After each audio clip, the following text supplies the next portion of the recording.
Hold the respective big toe with your index and middle finger and bring your head down to the knees. Visualize yourself as Swamiji and perform Mahamudra Bandha and hold the new japa Paramashivoham in your inner space. Janu Barilalatanto Paschimam Tanamuchyate. The next asana is Ugrasana. Now, from Pachimatanasana, interlace your fingers behind the head and bring your head to the knees. Visualize Kali in your inner space as you perform Mahamudra Bandha. Papanibhyam dridham dhritva jano parishironyased asanogramidam proktam bhavedaniladīpanam. The next asana is Marichyasana. Now sit with both the legs extended forward and bring one heel to the perineum and keep the knee raised. Reach the arm in and around the raised knee and clasp both the hands behind the back. And bring your head to the knee. Visualize yourself as Sage Marichi as you continue to perform Rechak Kumbhaka and Mula Bandha. Uttanabadam Kroncham cha Marichim Veerabhadrakam Natarajam Trikonam cha Suptangushta Prasarane. The next asana is Mahamudrasana. Visualize now from Marichyasana, let the knee fall to the ground on the side and reach and hold the foot front, keeping the leg straight. Bring the chest forward and keep the head on the knee as you visualize Swamiji in your inner space. Mahamudram pravakshami tantresmin mama vallabhe. The next asana is Marichyasana on the other side.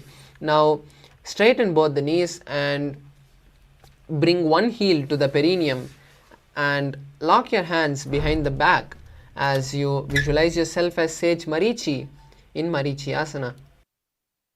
Uttanabadam Kroncham cha Marichim Veerabhadrakam Natarajam Trikonam cha Suptangushta Prasarane.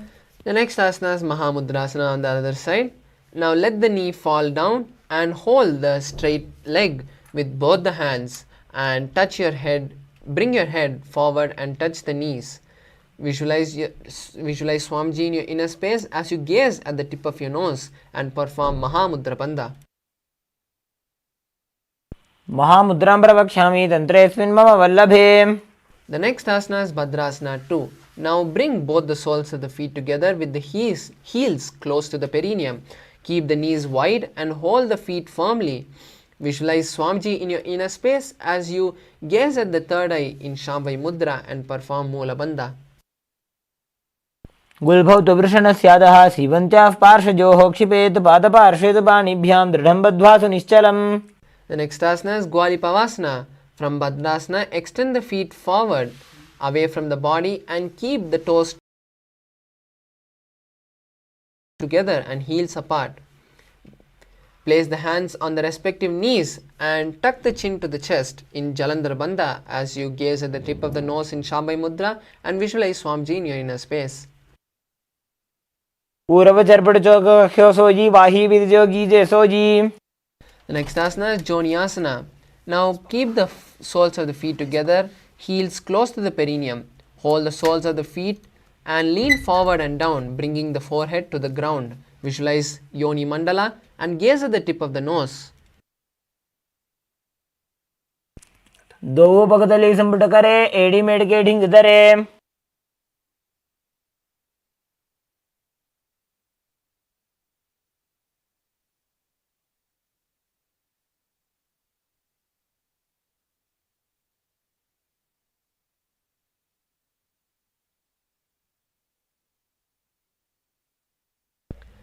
The next asana is Midakipavasana.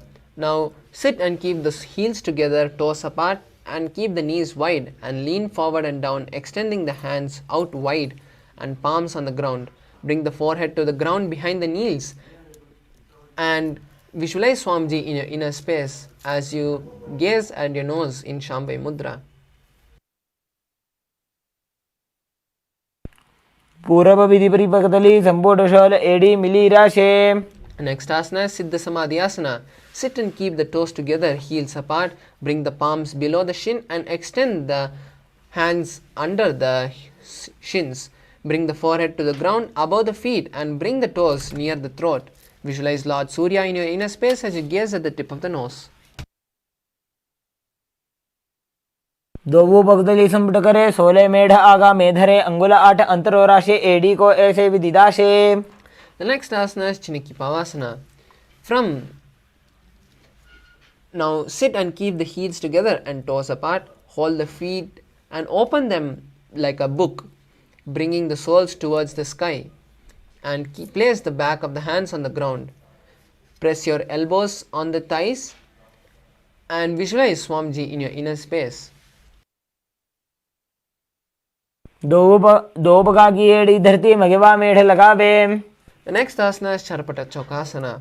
From Chiniki Pavasana, now place the hands on the respective knees as you gently press them towards the ground. Visualize Swamiji in your inner space as you perform Uddiyana Bandha.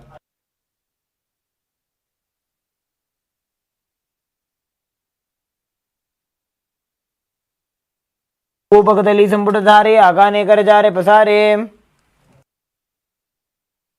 The next asana is Bhairavasana.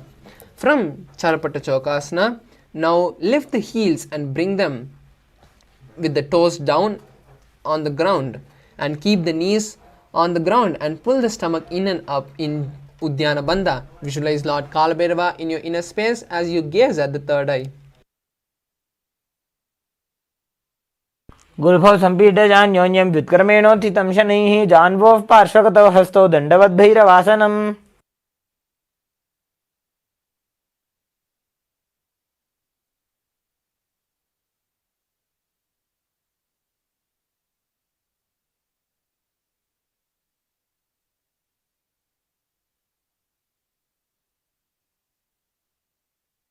समानासनमावक्षे सिद्धमन्त्रादि साधनात्. Next asana is Apanasana. Now place the raised leg on the respective shoulder and raise the other foot upward and straight. Keep both the hands on the ground for balance and gaze at the third eye as you visualize Swamiji in your inner space. केवलं पादमेकञ्च स्कन्धे चारोपे यत्नतः एकपादेन गगने तिष्ठेत दण्डवत्प्रभो.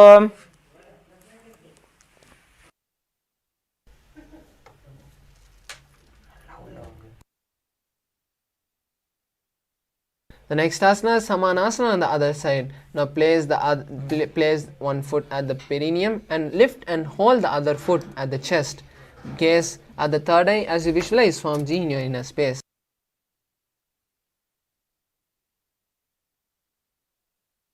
समानासनमावक्षे सिद्धमन्त्रादि साधनादेकपादमुरौ दत्त्वा गुह्योऽन्यलिङ्गवक्त्रके. The next asana is Apanasana. Now place the raised leg on the respective shoulder and raise the other foot upward and straight.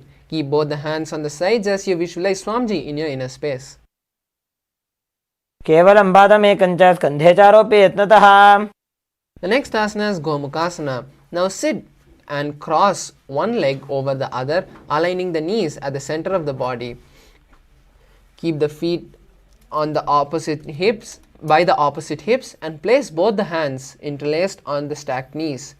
Visualize the face of a cow and start performing a new pranayama for the next few asanas, which will be the Seetkari Kumbhaka, which is inhaling with the teeth clenched and the tongue touching the upper palate.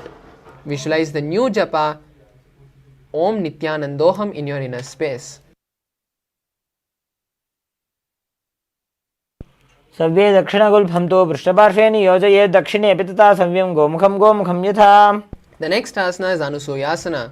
Now from Gomukasana, hold the big toes, opposite big toes, in Prana Mudra, which is with your index and middle fingers. Relax the shoulders and pull the stomach in and up in Uddiyana Bandha as you gaze at the nose and visualize yourself as Rishika Anusuya. दक्षिण गोड़ों नीचे उठाने बाहों ताके ऊपर आने. Now from Anusuyasana 2, interlace the fingers behind the back and lean forward and down, bringing the chin over the knees and touching the nose on the ground. Visualize yourself as Rishika Anusuya. जीमणा गोदा की संधि उपरिड़ा वागोड़ा की संधि. Next asana is Garudasana 2.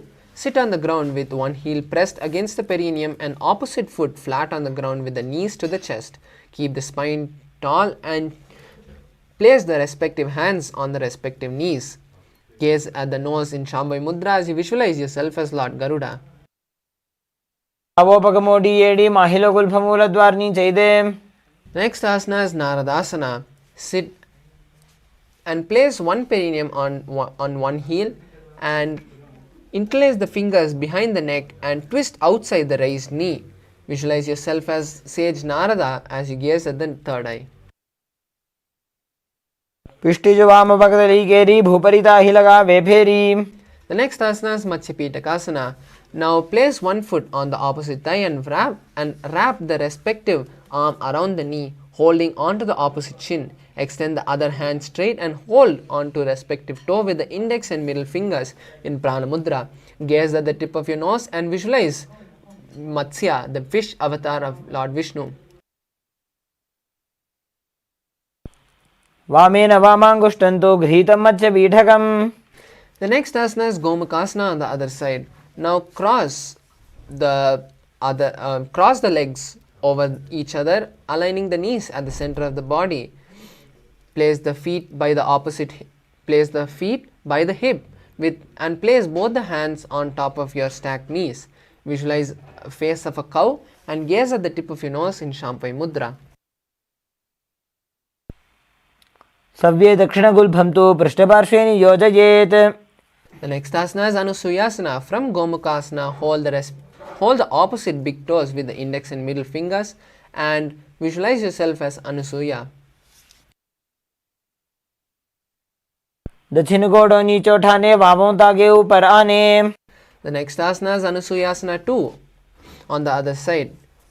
From Anusuyasana, interlace the hands behind the back and bring the head forward over the knees and touch the nose to the ground. Gaze at the tip of your nose as you visualize yourself as Rishika Anusuya. मणा गोदा की संधि उपरिड़ा वागोड़ा की संधि. The next asana is Garudasana 2.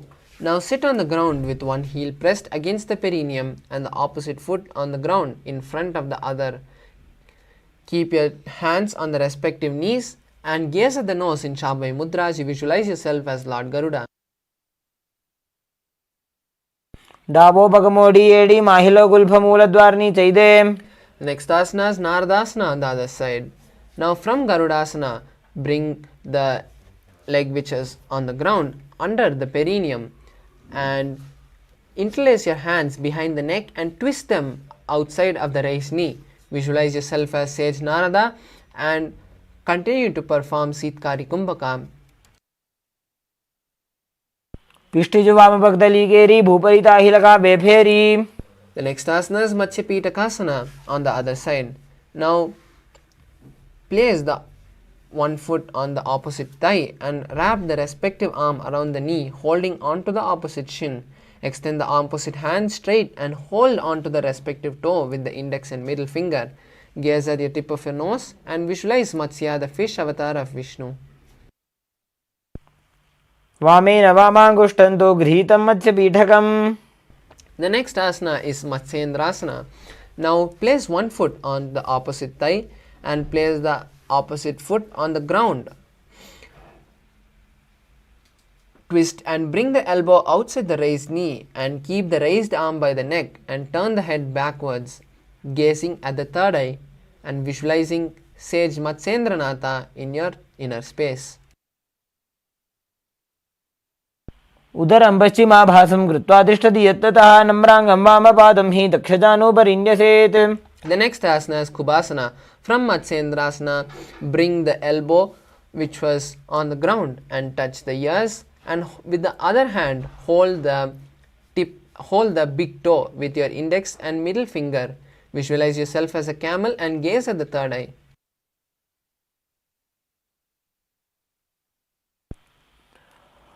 आसन को गुण झोलो जाए. The next asana is Matsyendrasana 2. Now place the hand which was touching the ear on the ground and gaze at the far side. Visualize Sage Matsyendranatha in your third eye as you gaze at your third eye. मत्स्येन्द्रपीडं जरर प्रदीप्तिं Prachanda रुक्मण्डल खण्डनास्त्रम्. The next asana is Matsyendrasana on the other side. Now place the opposite foot on the thigh and place the other foot on the ground beside the thigh. Twist and bring the elbow outside of the raised knee and keep the raised arm by the neck and turn the head back. Gaze at your third eye in Shambhavi Mudra as you visualize Sage Matsyendranath. उदरं पश्चिमाभासं कृत्वा तिष्ठति यत्ततः नम्राङ्गं वामपादं हि दक्षजानोपरि न्यसेत्. The next asana is Kubhasana. Now bring the hand which was on the ground and touch the ear and stretch the other hand and touch the big and hold the big toe with your index and middle finger. Visualize yourself as a camel as you gaze at your third eye.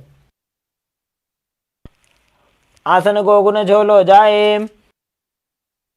Asana is Matsyendrasana too. Now release the hand which was touching the ear and place it on the ground. Continue to gaze at your third eye as you visualize the great sage Matsyendranath. मत्स्येन्द्रपीठं जरर प्रदीप्तिं Prachanda रुक्मण्डल खण्डनास्त्र. The next asana is Padmasana. Now sit and place the feet on opposite thighs. Place your respective palm on the knees and gaze at the third eye, at the tip of your nose in Shambhavi Mudra. Now perform the new Kumbhaka, Sitali Kumbhaka for the next few asanas, which is inhaling with your teeth clenched and tongue touching the tip of your teeth. Visualize Lord Shiva in your third eye.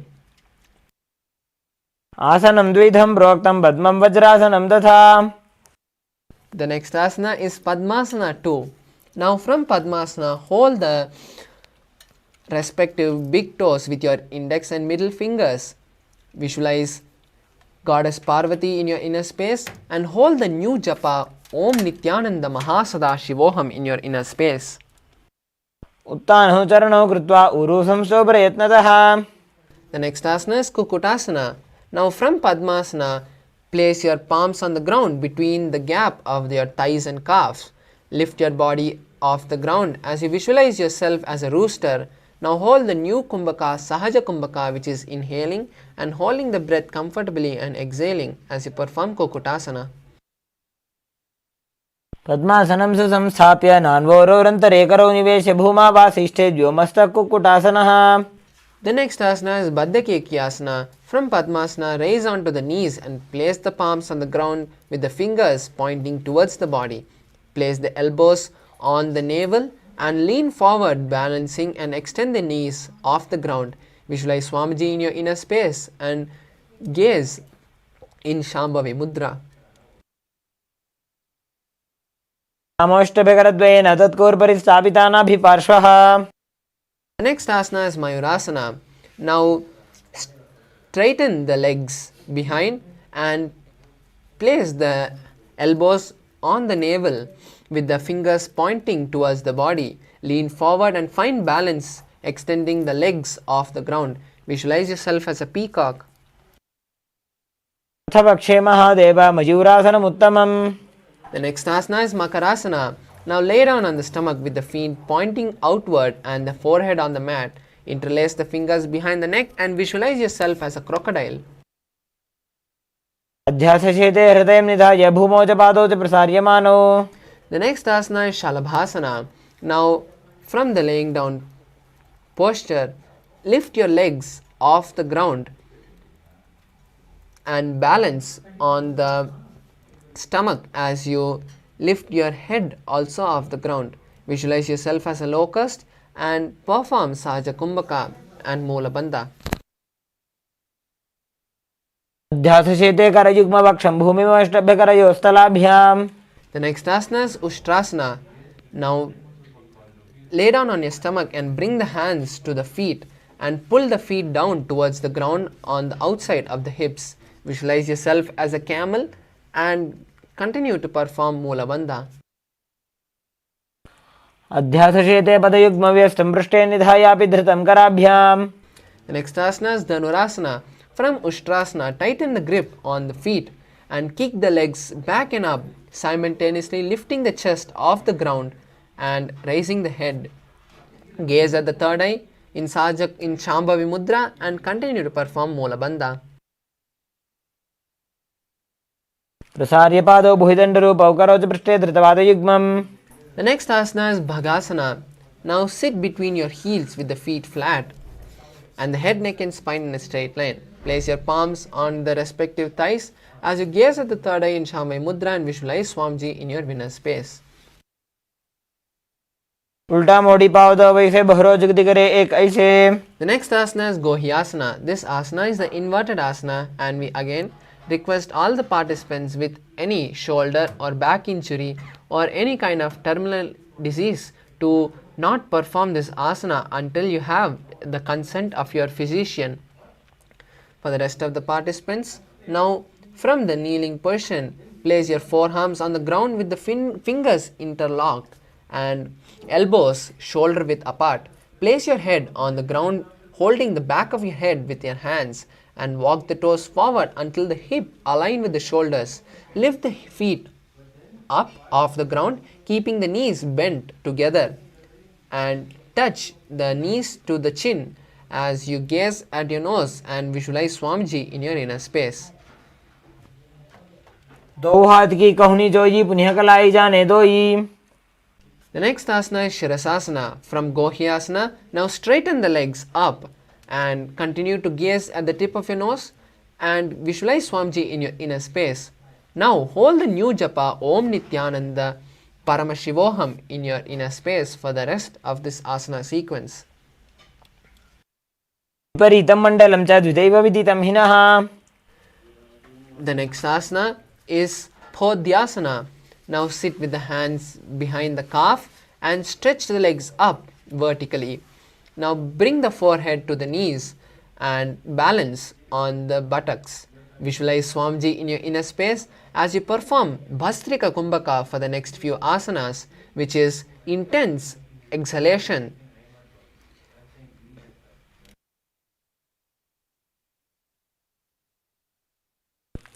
दो हाथ पग बाहर आने घोड़ा तरे काकसी ठाने.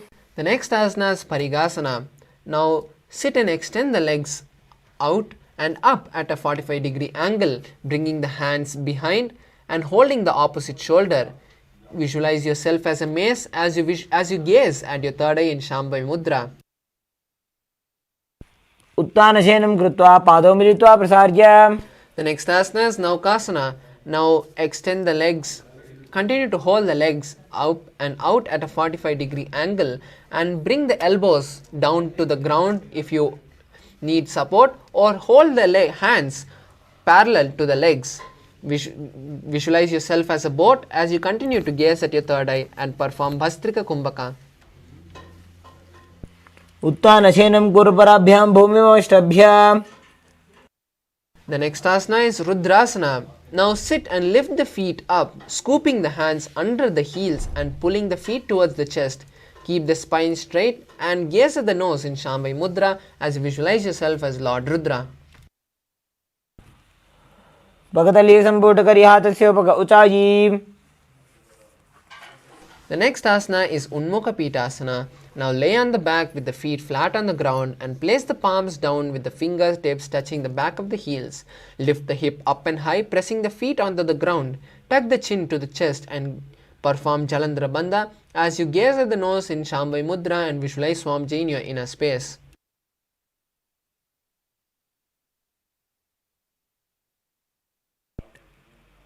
ऊर्ध्वे च जानुनी कृत्वा शवित्वोर्ध्वमुखं तथा. The next asana is Shavasana. Now lay down on the back with the palms facing upwards, completely unclutch from your body and remain still. Let the body be still and unclutch from all micro movements.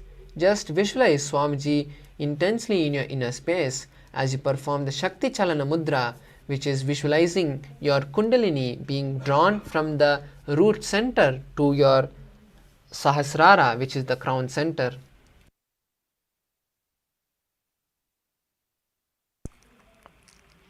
उत्तानं शववद्भूमौ शयनं तु शवासनं. शवासनं श्रान्तिहरं चित्तविश्रान्तिकारकम्.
Now slowly start wiggling the tips of your toes and hands, fingers.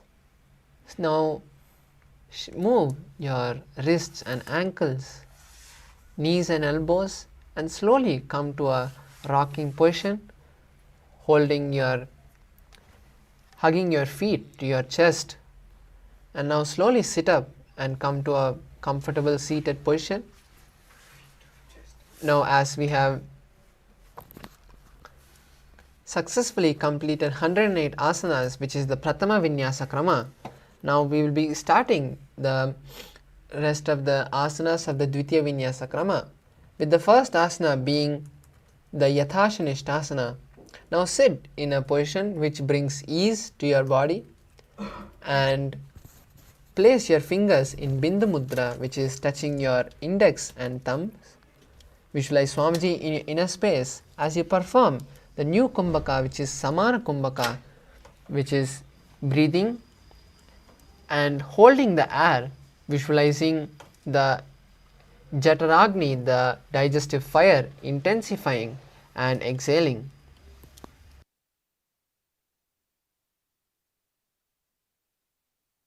पर्यङ्कं तत्समाख्यातं यथासंस्थं यथा स्थितिः. The next asana is Samasana. Now sit in a cross-legged position with the hands on the knees and the thumbs and index fingers touching in Bindu Mudra. Visualize Swamiji in your inner space and perform Mula Bandha. इदानीं गर्भिणीनां योगाभ्यासो यथा लघु. The next asana is Muktasana. Now place the left foot against the perineum and place the right foot over top the left. Keep the hands facing downwards on the top of the knees. Visualize Swamiji in your inner space as you gaze at the tip of your nose in Shambhavi Mudra. निबीड्य सीपिनीं सूक्ष्मां दक्षिणेतरगुल्पतः. The next asana is Siddhasana. Maintain the same position as Muktasana and visualize Swamiji in your inner space as you gaze at the third eye in Shambhavi Mudra. स्थानसंयमितेन्द्रियोचलदृशा पश्यन् भ्रुवोरन्तरं चैतन्मोक्षकपातभेदजनकं सिद्धासनं प्रोच्यते. The next asana is Siddhyasana. Now maintain the same position as Siddhasana and switch the gaze to the floor in front. Visualize Swamiji in your inner space as you perform Mahamudra Bandha.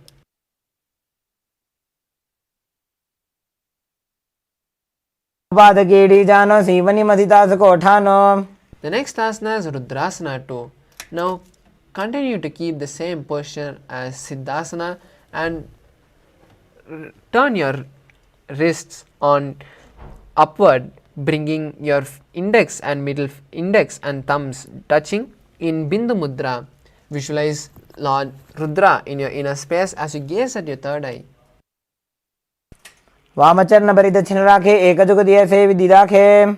The next asana is Santadonasana. Now maintain the same position as Rudrasana 2 and visualize embodied tranquility and unshakable nature as you gaze at the tip of your nose in Shambhavi Mudra. आसन की गुण मन की चंचलता मीटे. The next asana is Siddhasana 2. Maintain one heel on top of the other and bring the hand to the navel, cupping one palm over the other, resembling a lotus flower. Visualize Swamiji in your inner space as you perform Mula Bandha. रुजुकाय समासीन सिद्धासनमुदीरितम्.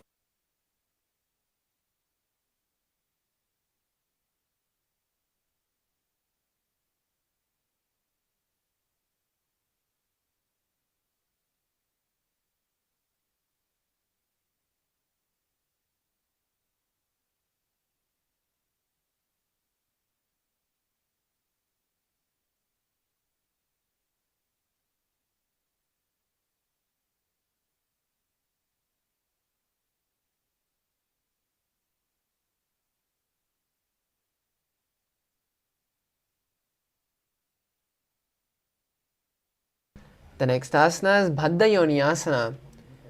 Now maintain one heel on top of the other and perform the Shanmukhi Mudra, which is closing the mouth with the little and ring finger, locking the nose with middle finger, closing the eyes with the index finger, and locking the ears with the thumb fingers.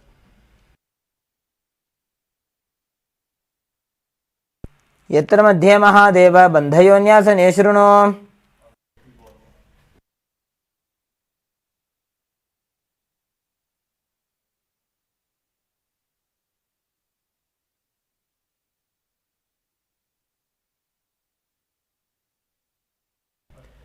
The next asana is Virasana.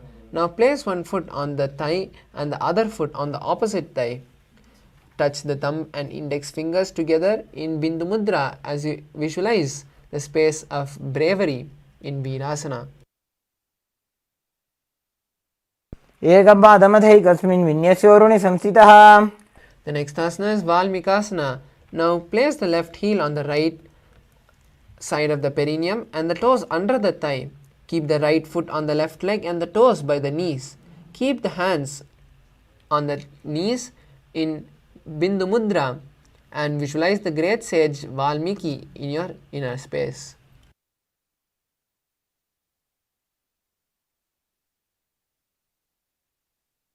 The The next asana is Joni Mudrasana. Now keep your legs in the same position and press the left heel against the perineum. Switch your gaze to the nose as you visualize the Yoni Mandala in your inner space.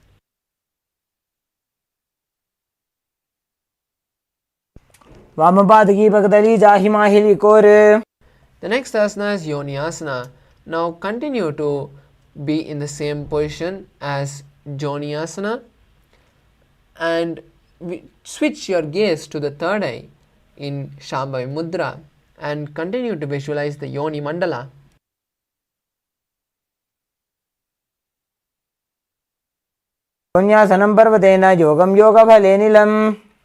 The next asana is Bhadrasana 3. Now sit and bring the soles of the feet together and place the hands on the and hold the foot. Visualize Lord Kaala Tattva in your inner space as you gaze at your nose in Shambhavi Mudra and perform Udyana Bandha.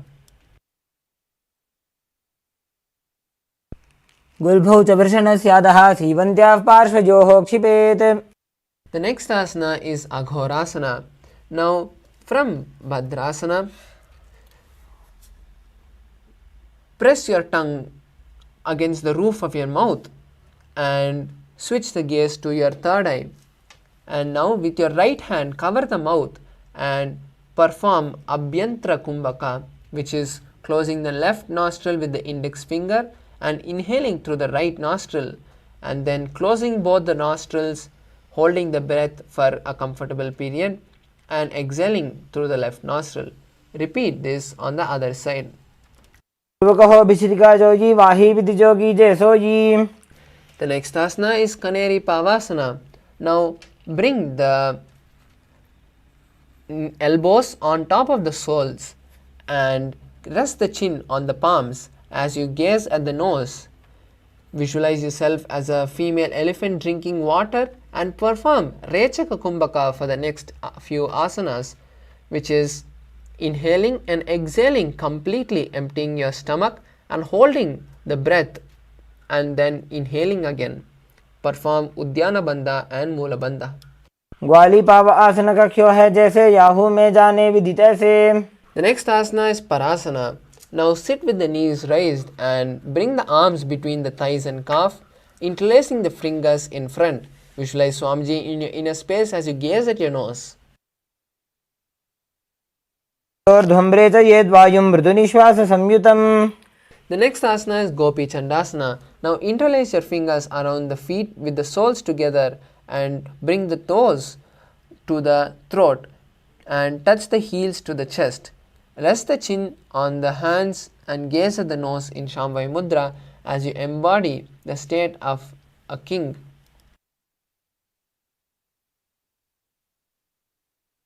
The next asana is Udarasana. Now sit with the soles of the feet together and insert the hands underneath the legs, holding the feet with interlocked fingers. Bring the feet up to the chest and bring the head down, touching the chin Visualize your body free from any defects and gaze at the nose in Shambhavi Mudra. द्वौ भगदली संपुटटाने उभय हस्तकरिवरदहिताने. The next asana is Bhishishtasana. Now, from the same position as Uttarasana, lift the feet up to the face and visualize yourself excelling in everything as you continue to perform Rechaka Kumbhaka and Mula Bandha. दो भगदली जोड़ी संपुट करे. The next asana is Bhujasana. From a seated position, lift both the legs over top the respective shoulders. Bring the arms underneath the legs and interlace the fingers around the back of the neck. Visualize yourself as a cobra as you continue to perform Rechaka Kumbhaka and Mula Bandha. शिरासनं तु विज्ञेयं कक्षासनमतः परम्. The next asana is Kalyanasana. From the same seated posture, raise the legs up and bring the elbows underneath the knees, wrapping the arms around the back and keeping the palms clasped. Visualize a beautiful goddess in your inner space as you gaze at the nose in Shambhavi Mudra. दो हाथ पग नीचे आने तिनको गोड़ा नीचे ठाने. The next asana is Sankatasana. Now, with the left knee on the mat, place the left foot flat and place the perineum on the left heel. Raise the right leg over top the left leg and bring the right knee to the left hip. Place the hands on opposite knees as you visualize yourself as a swan and perform Ujjayi Kumbhaka, which is inhaling and exhaling, making an ocean-like sound. वामपादं चिदेर्मूलं संन्यस्य धरणीतले. The next asana is Dhenukasana. From Sankatasana, slide the left heel from under the perineum outside and visualize yourself as a cow. Perform the Ujjayi Kumbhaka and Udyana Bandha. अनुषागी Nagar पंचडं वृषीलिन्दकल्यम्नि. Next asana is Machandrasana. Place the right foot on the left thigh and the left foot on the right knee. Bring the left hand behind the back and hold the right thigh and place the right hand on the left thigh. Gaze at your third eye in Vaishnavi Mudra and visualize Swamiji in your inner space. वामजङ्घभरतचिनटाने वामहस्तभिष्टे दिश आने. The next asana is Machandrasana 2. From Machandrasana, untwist your body and hold the respective big toes. Next, lean forward and touch the forehead on the ground. Visualize Swamiji in your inner space and continue to perform Ujjayi Kumbhaka and Mula Bandha. प्रथमजी मनोचरणजजोजी वामजङ्घपरिराखे सोयी. The next asana is Guru Asana. Now, maintaining the same posture, interlace the fingers and place them on the top knee. Visualize Swamiji in your inner space and perform Mahamudra Bandha. ऊर्मूले इतरपादस्य कनिष्ठिका प्रदेशगुल्भं संस्थाप्य. The next asana is Sankatasana on the other side. Now, with the right knee on the mat, place the right foot flat and sit on the right foot. Now, raise the left leg over top the right and bring the left heel to the right hip. Place the hands on opposite knees as you visualize yourself as a swan. वामपादं चिदेर्मूलं संन्यस्य धरणीतले. The next asana is Dhenukasana on the other side. From Sankatasana, slide the right heel outside of the perineum and place both the hands on the left thigh. Visualize a cow in your inner space as you continue to perform Udyana Bandha. अनुषागी Nagar पंचडं वृषीलिन्दकल्यम्नि. The next asana is Machandrasana. Now place the right foot on the left thigh and the left foot on the right knee. Bring the left hand behind the back and hold the right thigh. Place the right hand on the left thigh and twist your body, gazing at the third eye in Vaishnavi Mudra as you visualize Swamiji in your inner space. वामजङ्गभरतचिनटाने वामहस्तभिष्टिरिसाने. The next asana is Machandrasana 2. From Machandrasana, untwist your body and hold on to the respective big toes. Lean your forehead forward and touch it on the ground. Visualize Swamiji in your inner space.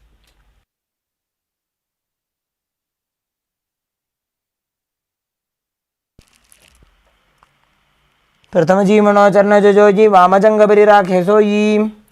The next asana is Guru Asana. Maintaining the same posture, interlace the fingers and place them on the top knee. Visualize Swamiji in your inner space as you perform Mahamudra Bandha. ऊर्मूलेद्रपादस्य कनिष्ठिकाप्रदेशगुल्भं संस्थाप्य. The next asana is Pashvasana. Now sit with the feet flat on the ground and knees against your chest. Hold the opposite knee and bring the thighs together. Visualize Swamiji in your inner space and gaze at the third eye as you perform Kechari Mudra, which is folding your tongue and touching the back of your throat.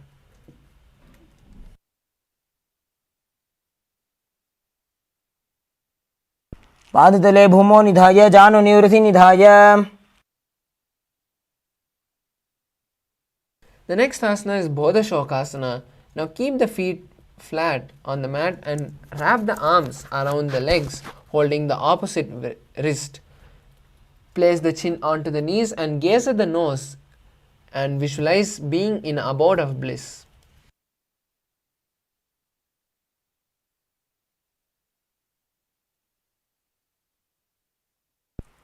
दोवु पगदली भूपरिधरे कोरमाहिलिये सेकरे. The next asana is Kurakatasana. From the same posture, place the arms under the knees and hold the opposite elbows. Gaze at the nose and visualize Swamiji in your inner space.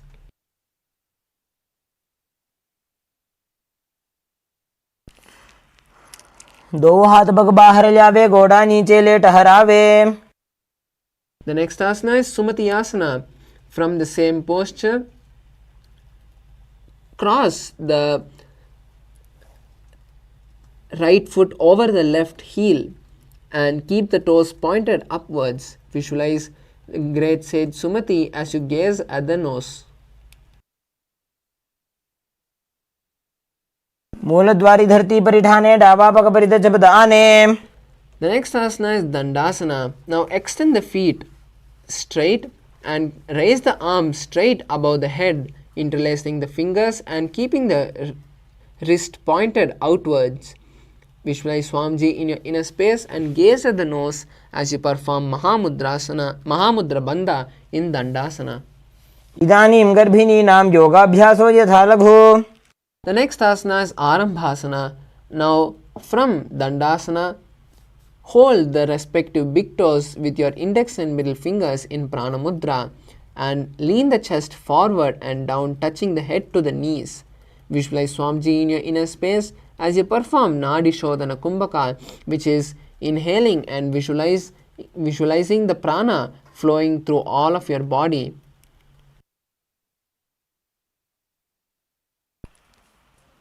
दो पग मिलिवा पसारी पगा का अंगूठा पकड़ी लीला टकोड़ा लगावे. The next asana is Bidokasana. Now with the legs straight forward, extend the knees slightly apart and place them at a one hand distance between the heels. Bring the shoulders down and wrap the hands in and around the legs, holding the soles of the feet. Visualize Swamiji in your third eye and gaze at your third eye in Shambhavi Mudra.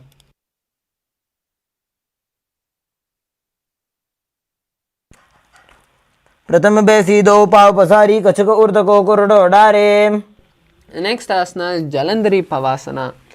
Now extend both the legs out with the heels together and place the chin on the mouth with the nose on the heels. Insert both the hands below the legs and keep the elbows together on the ground with the fingers and palms faced upwards. Visualize Swamiji in your inner space as you gaze at your nose in Shambhavi Mudra.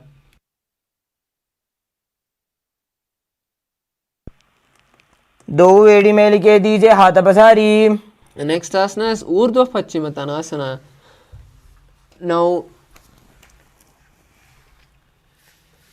Now sit with the legs stretched forward and lift one foot and place it behind the neck and bend forward, touching the forehead on the knees as in Paschimottanasana. Visualize Swamiji in your inner space and perform the Urdhva Paschimottanasana. पश्चिमतानवत्संस्थितिं कृत्वा एकं पादं ग्रीवायां धृत्वा तिष्ठेत्. The next asana is Anantasana. From Urdhva Paschimottanasana, lie on the back with the right leg behind the neck and the left hand holding the foot from top. Straighten the body and concentrate the prana moving from the root center to the crown center. Visualize yourself as endless and eternal as you gaze at the nose in Shambhavi Mudra.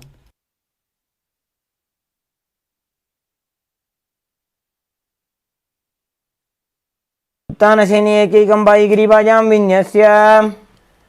The next asana is Ankushasana. From Anantasana, now roll onto the side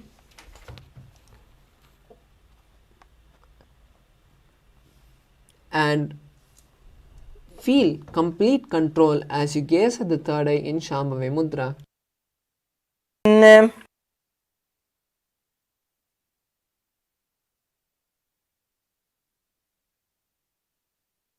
The next asana is Drishasana. Lie on the back and bring the knees to the chest, encircling the thighs and calves with the arms.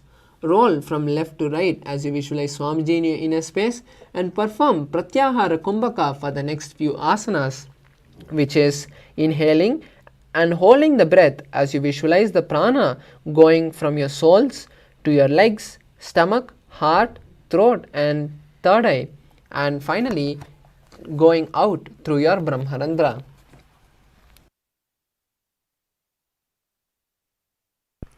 उत्तानशयनं जानोनि हृदयपष्टम्भ. The next asana is Urdhva Paschimottanasana on the other side. Now extend both the legs out and lift the left foot behind the neck and lean forward and down, touching your forehead to the knees. Visualize Swamiji in your inner space as you perform Urdhva Paschimottanasana on the other side. पश्चिमतानवत्संस्थितिं कृत्वा एकं पादं ग्रीवायां धृत्वा तिष्ठेत्. The next asana is Anantasana. Now lie on the back from Urdhva Paschimottanasana and hold the right leg with the left hand hold the left leg with the right hand and visualize yourself as the eternal one. Gaze at your nose in Shambhavi Mudra. उत्तानशयने एकैकं पायिग्रीवायां विन्यस्य. The next asana is Ankushasana. From Anantasana, turn and rest the elbow on the floor as you concentrate the prana moving from your Mooladhara to Brahmarandra in Pratyahara Kumbhaka.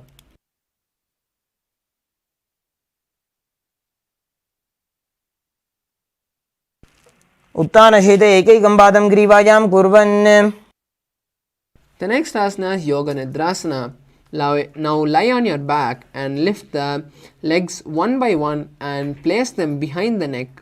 Hold the hands behind the back and gaze at the nose in Shambhavi Mudra as you visualize Swamiji in your inner space.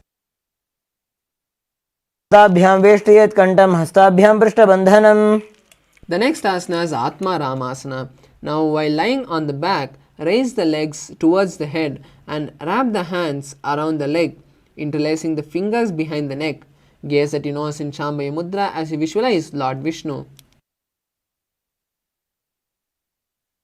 आत्मा राम आसन प्रथम सुधोसो वे. The next asana is Kochikasana.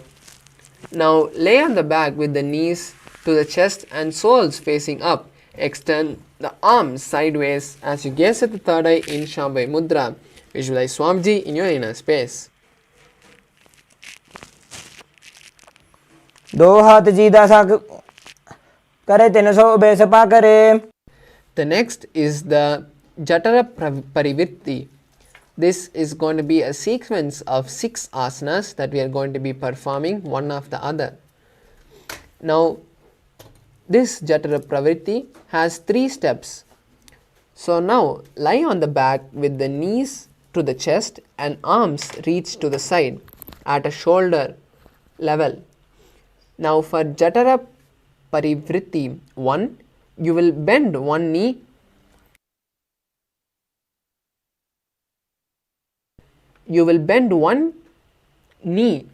to the ground and keep the other leg extended straight. For Jatara Parivritti 2, keep both the legs bent to one side, and for Jatara Parivritti 3, you will bring both the legs straight to one side and hold it with one hand and turn the head to the opposite direction of the leg. Now we'll perform this on the other side. Now bring both your legs and thighs back and keep them touching the chest, and now first extend one arm to the side at shoulder level and perform Jatara Parivritti 1, which is keeping one knee bent to the ground and the other leg extended straight. Now for Jatara Parivritti 2, keep both the knees bent to one side, and for Jatara Parivritti 3, now straighten both the legs and hold the legs with the hand and turn your head to the opposite direction of the legs. While doing this, visualize Swamiji in your inner space. परिवृत्ति कुक्षि भागे त्रिता हि परिकीर्तितः बद्धकोणं सुप्तकोणम् ऊर्ध्वकोणम् अथापि च. The next asana is Dvipadapitam. Now lie on your back and bend the knees and place the feet flat on the ground. Hold the ankles and lift the hip up and gaze to the nose. Visualize yourself as a sturdy bridge as you gaze at your nose in Shambhavi Mudra.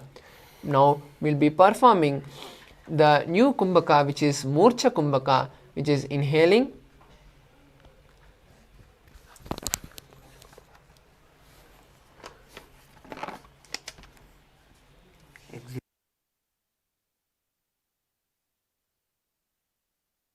we'll be performing Murcha Kumbhaka, which is inhaling and locking your chin to the chest in Jalandhara Bandha and exhaling.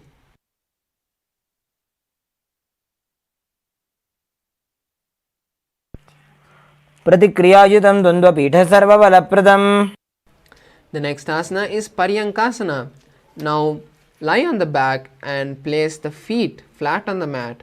Bring the arms over the head and place the hands flat on the mat as well, with the fingers pointing towards the feet. Lift the entire body up off the ground as you visualize yourself as a sturdy stone furniture. And now change the pranayama to Sahaja Kumbhaka, which is simple breathing.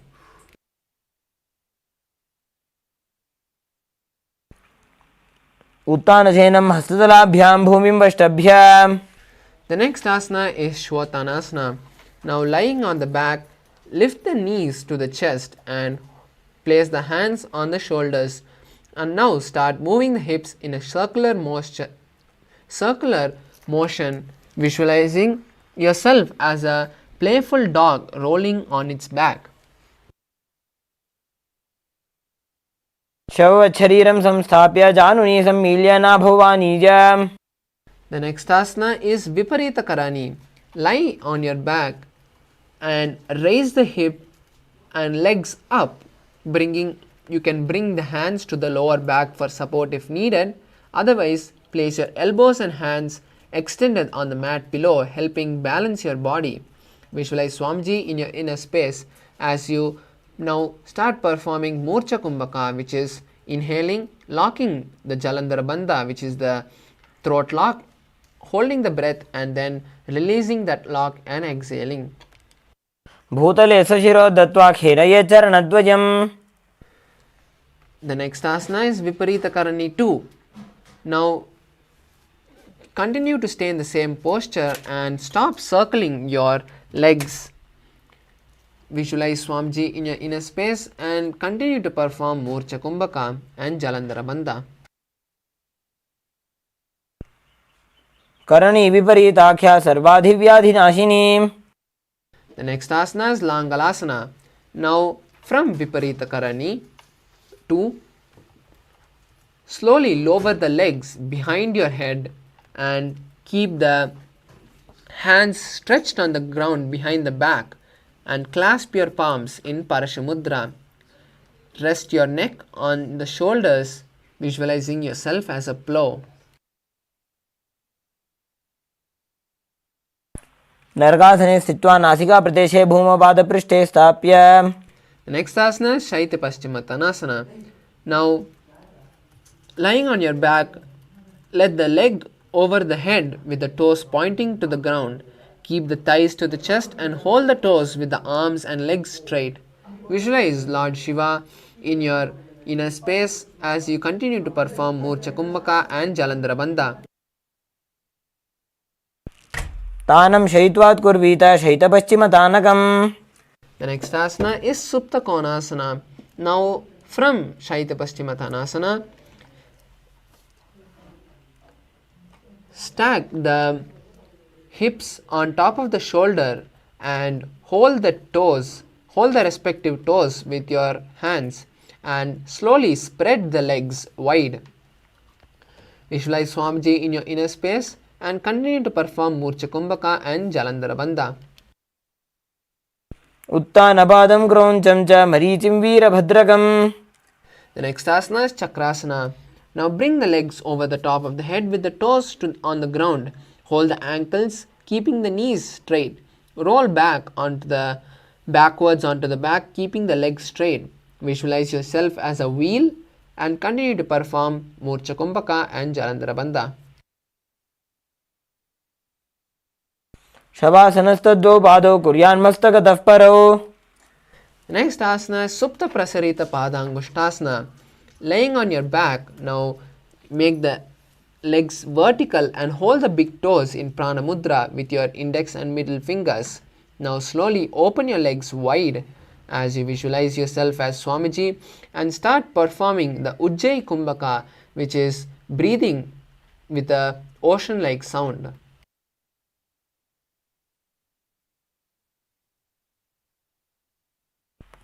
उत्तानपादं क्रौञ्चं च मरीचिं वीरभद्रकं नटराजं त्रिकोणं च सुप्ताङ्गुष्ठप्रसारणे. The next asana is Supta Padangushtasana. Now slowly from the same posture, just slowly close the legs and bring them straight above your head. Visualize Swamiji in your inner space and continue to perform Ujjayi Kumbhaka and Mula Bandha. उत्तानपादं क्रौञ्चं च मरीचिं वीरभद्रकं नटराजं त्रिकोणं च सुप्ताङ्गुष्ठप्रसारणे. Now from Supta Padangushtasana, slowly lock your legs into Padmasana, which is placing the legs on the opposite thighs. Lay on the back and rest the legs on the ground. Visualize Matsya, the fish avatar of Vishnu, as you gaze at the nose in Shambhavi Mudra. मुक्तपद्मासनं कृत्वा उत्तानशयनं चरेत्. The next asana is Parasharamasana. From Matsyasana, place the back of the right hand on the left palm and visualize Lord Rama in your inner space. प्रथमकरे पद्मासन आचे सूधो सोवे भूपरिपाचे. The next asana is Sarvangasana. While lying on the back in Padmasana, lift the hips and legs up. Keep the hands for support and the elbows on the floor. Tuck the chin to the chest and start performing Murcha Kumbhaka and Jalandhara Bandha as you visualize Swamiji in your inner space. अथवा क्षेत्र संक्षेपात् सर्वांगासनम् उत्तमम्. The next asana is Vrishchikasana. Now lay on the back and lift one foot and place it on the opposite thigh and keep the other knee towards the head. Visualize yourself as a scorpion as you gaze at the third eye in Shambhavi Mudra and continue to perform Murcha Kumbhaka and Jalandhara Bandha. प्रथमशेन सूधोषी केशिकी संधि सुदाखे. Now perform Vrishchikasana on the other side as you switch the position of your feet and visualize yourself as a scorpion. प्रथमशेन सूधोषी केशिकी संधि सुदाखे. The next asana is Vrishapadakshepasana. Now lie on your back and interlace the fingers around your neck and start touching your elbow to the opposite knee again and again. Visualize Swamiji in your inner space as you perform Sahaja Kumbhaka, which is breathing in, holding your breath comfortably and exhaling. उत्तानशयनं कृत्वा अङ्गुलिभिः कन्दरां बद्ध्वा कूर्परो मिलित्वा. The next asana is Marottana asana. Lie on your back and lift one leg at a time, touching the knee to the ear. Visualize Swamiji in your inner space as you continue to perform Sahaja Kumbhaka and Moola Bandha. श्रोतानवत् संस्थितिः कृत्वा जानुद्वयं पर्यायेन कर्णयोः संस्पृशेत्. The next asana is Vrikasana. Now while lying on the back, place the soles of the feet flat on the ground and stand up and then sit back down. Visualize yourself as a wolf.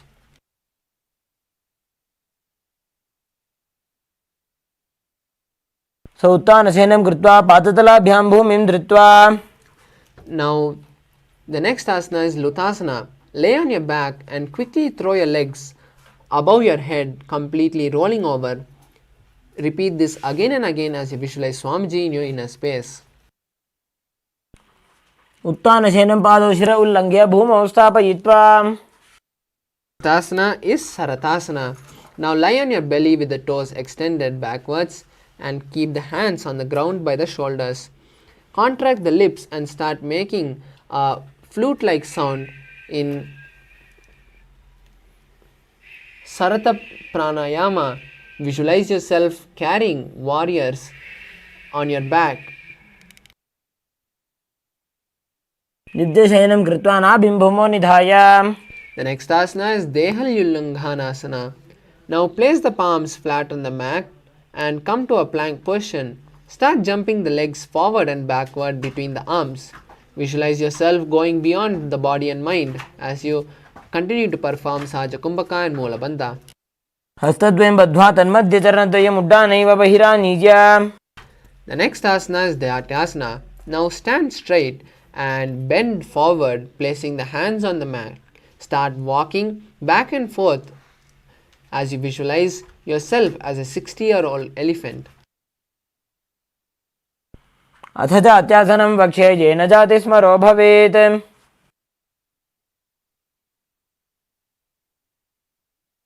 The next asana is Lolitika Karna.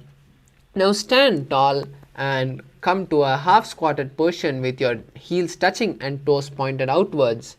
Now bend the elbow and keep the hands at the chest level, swiftly moving the arms across the body and bringing them back to the center as you simultaneously tilt the head backwards and move it in all directions.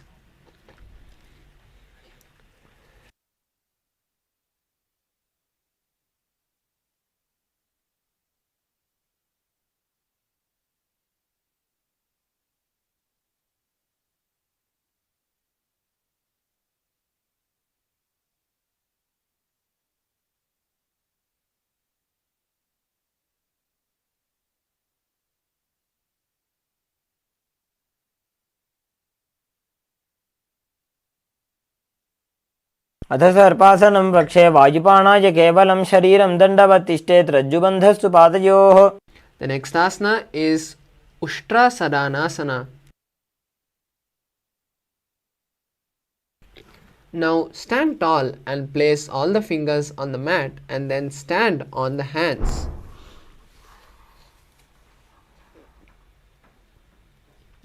Now start moving and walking like a camel as you visualize yourself as a camel and continue to perform Sahaja Kumbhaka and Moola Bandha.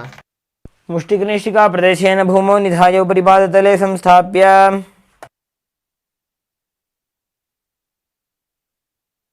The next asana is Ashwasana. Now stand tall and place all the fingers on the mat from the side of your feet. Now start walking back and forth in your mat as you visualize yourself as a horse. मुष्टिकनिष्ठिका प्रदेशेन भूमौ निधाय उपरि पादतले संस्थाप्य. The next asana is Kapotanitakasana. Now stand straight. The next asana is Kapotanika.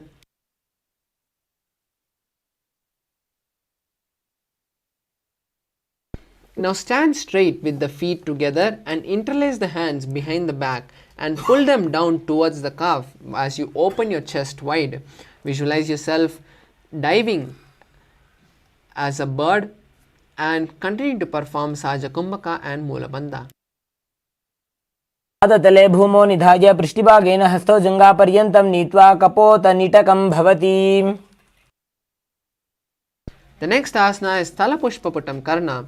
Now stand tall with the palms together in front of your heart center and gently bend the knees, keeping the toes pointed outwards. Simultaneously open the palm and raise one heel off the ground, slightly lowering the waist and shoulder of the respective heel. Visualize yourself holding flowers and offering them to Paramashiva.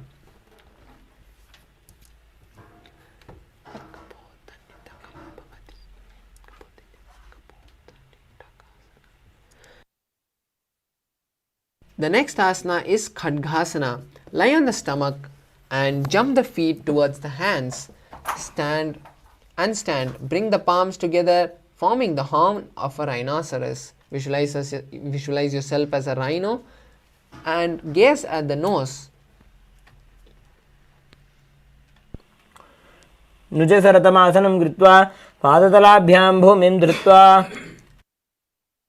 The next asana is Uttanottanam.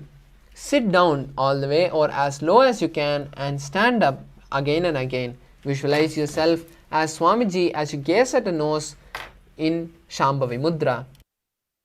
पुनः पुनः उत्थातव्यम् असितव्यम् इति उत्थानोत्थानं भवति.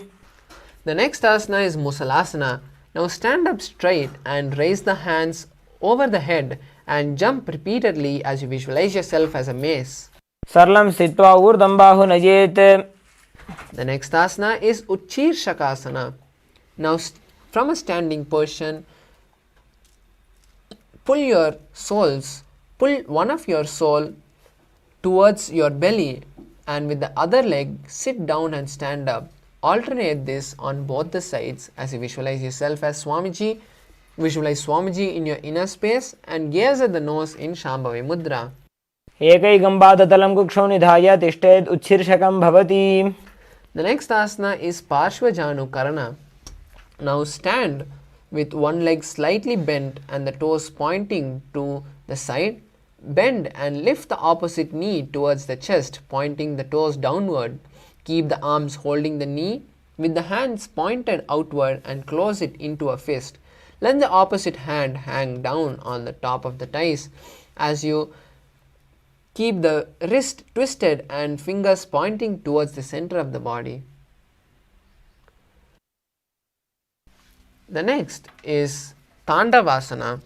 Now stand tall and lift one leg forward and sit down and stand up on one leg as you visualize yourself dancing as Shiva. Continue to perform Saja Kumbhaka and Molabandha. एकेन पादेन स्थातव्यं ताण्डवासनं भवति. The next asana is Brahmanasana. Now place one foot on the opposite thigh and stand erect on the mat like a rod. Keep the hands by the side of the body as you visualize yourself being blessed by Lord Brahma.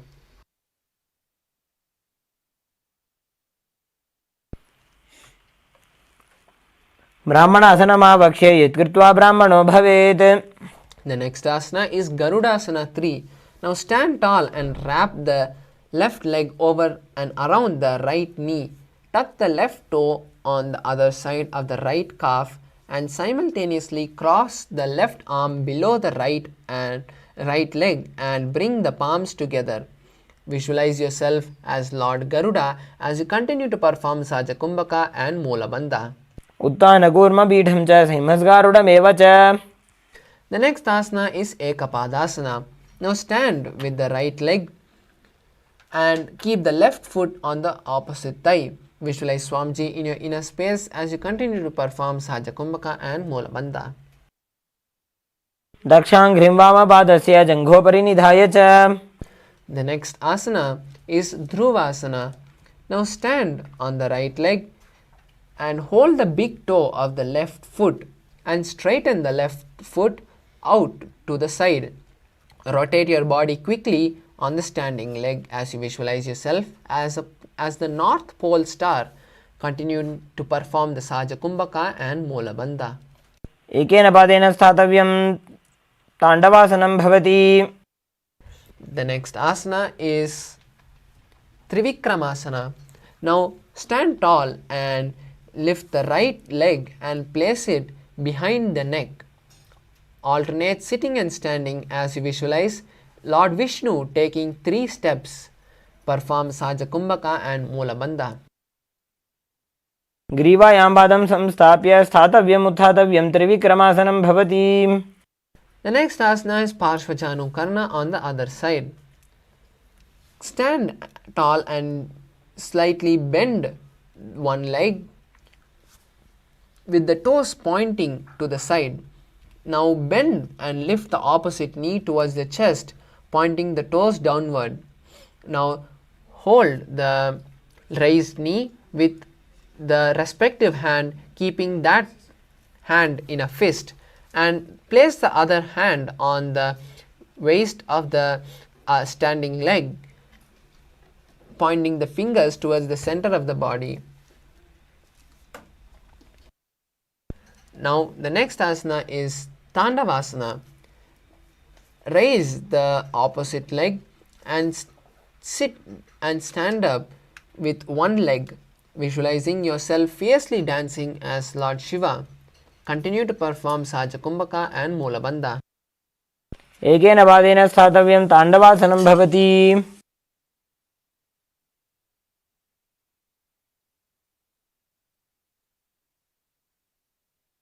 The next asana is Brahmanasana. Now place the right foot on the inner thigh of the left leg and stand erect on the mat like a rod. Keep the hands by the side of the body as you visualize yourself as Lord Brahma. Continue to perform Saja Kumbhaka and Moola Bandha. ब्राह्मणासनमावक्षे यत्कृत्वा ब्राह्मणो भवेत्. Next asana is Garudasana 3 on the other side. Stand tall and wrap the right leg over the left knee and tuck the right toe of the other side of the left calf. Simultaneously cross the right arm below the left leg, left hand, and bring the palms together. Visualize yourself as Lord Garuda and continue to perform Saja Kumbhaka and Moola Bandha. कूर्मपीठं च सिंहस्गारुडमेव च. The next asana is Ekapadasana. Now stand straight and lift the left leg and place it on the right thigh. Keep the hands relaxed by the knees and visualize Swamiji in your inner space as you continue to perform Saja Kumbhaka and Moola Bandha.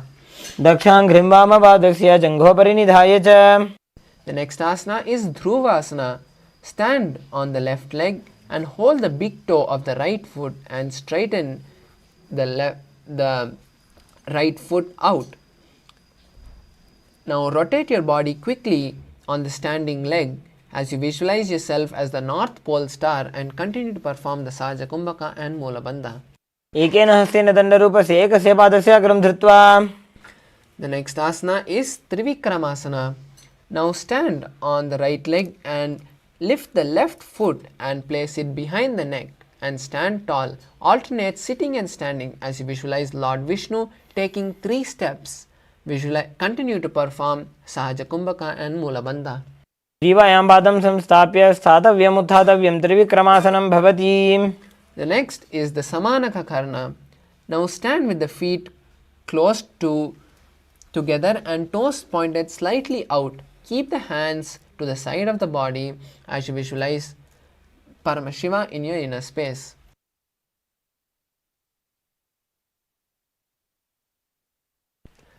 The asana is Ghorak Jali Asana. Now stand tall and then bend forward, bringing both the hands underneath the knees and making a finger lock. Sit in a squatting position and let the finger lock touch the navel. Visualize the great sage Goraknatha as you perform Mula Bandha.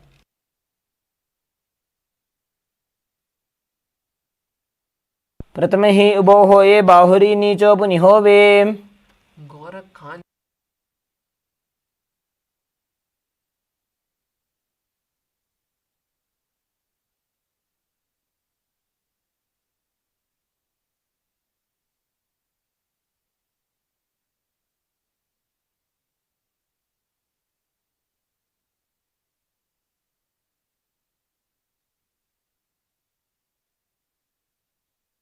The next asana is Kanchi asana.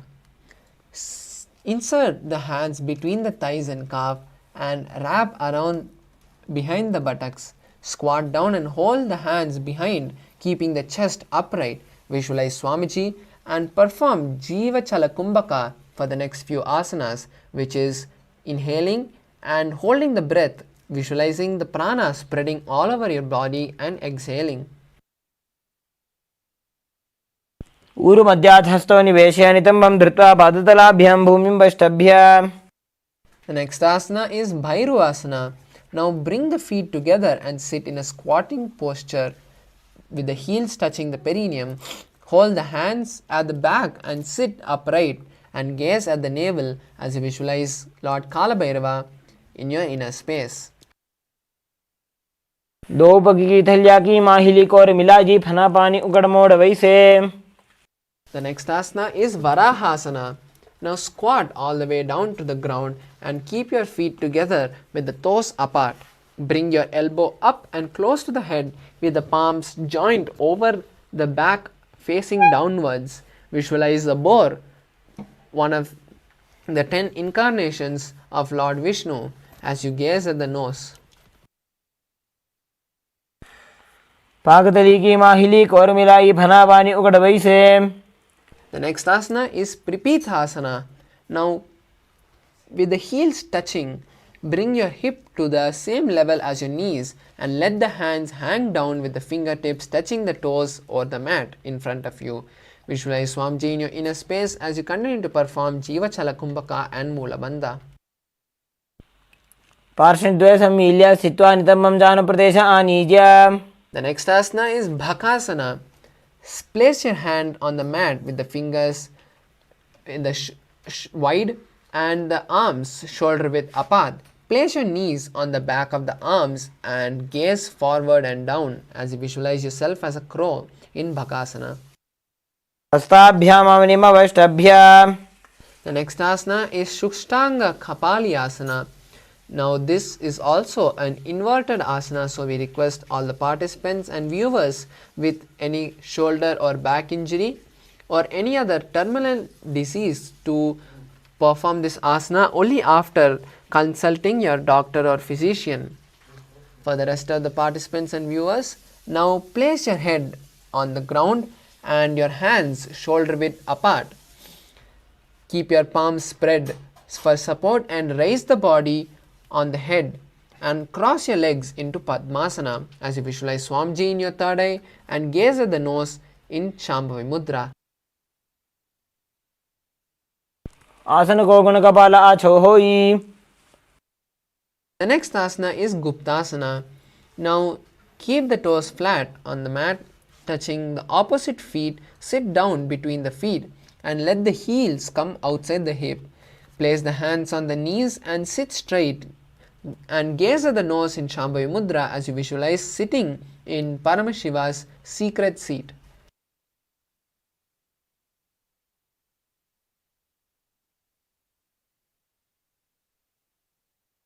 तानोर्वोरन्ध्रे पादौ कृत्वा पादौ च गोपयेत्.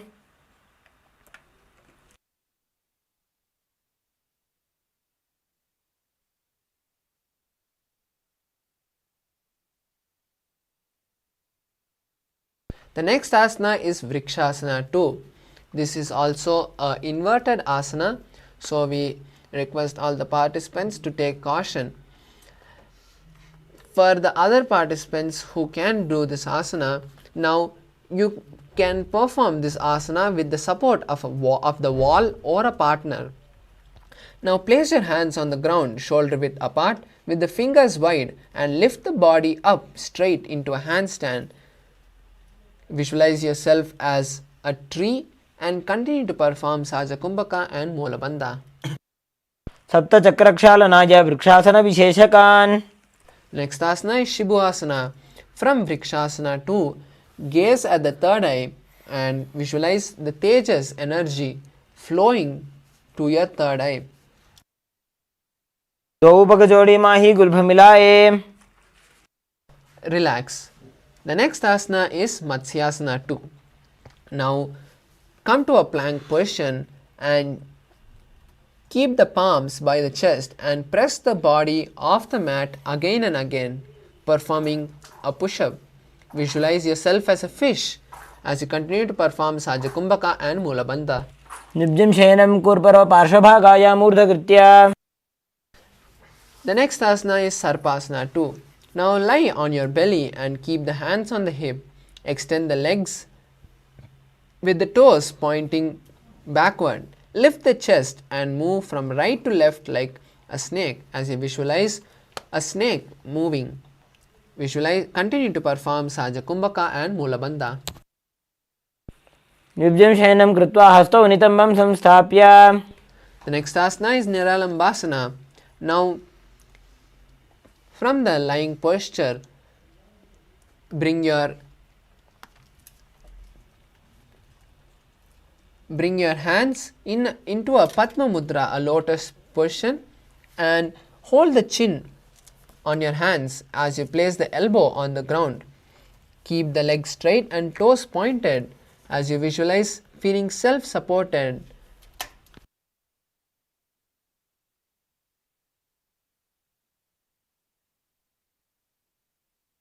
कराभ्यां पङ्कजं कृत्वा तिष्ठेत् कुरुपरयासुदीः.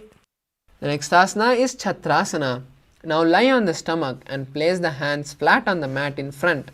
Straighten the arms and bend the knees, bringing the feet towards the upper back. Lift the head and try to touch the back of the head to the toes. Visualize yourself as an umbrella protecting your guru.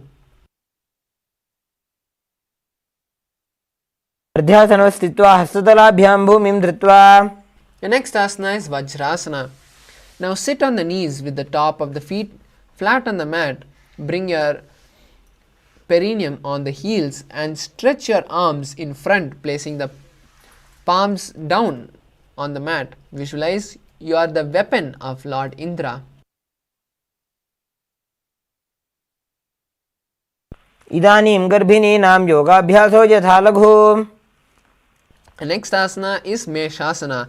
Now come to a plank position and walk your feet forward, bringing your hips up, and start alternating striking the ground with your palms.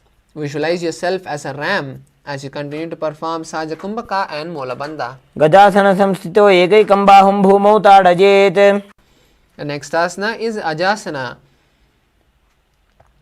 From Gajasana, now lift your legs into the air, slowly bringing your forehead to the ground. Visualize yourself as unborn or existing for all eternity as you continue to perform Sajakumbhaka and Molabandha. गजासन संस्थितो पादद्वयमन्तराळे कृत्य मस्तकेन भूमिं स्पृशेत्. The next asana is Dhanantarasana. Sit on the heels with the legs together and interlace your fingers around the toe. Pull the feet upward to the perineum and then place the hands on the respective knees. Keep the spine straight and gaze at the nose in Shambhavi Mudra as you visualize Swamiji in your inner space. And now perform the new Kumbhaka, which is the Ujjayi Kumbhaka, breathing in and out deeply, making a sound of the ocean.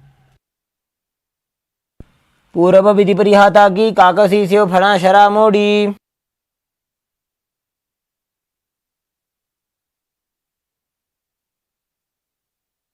The next asana is Angamottanam asana.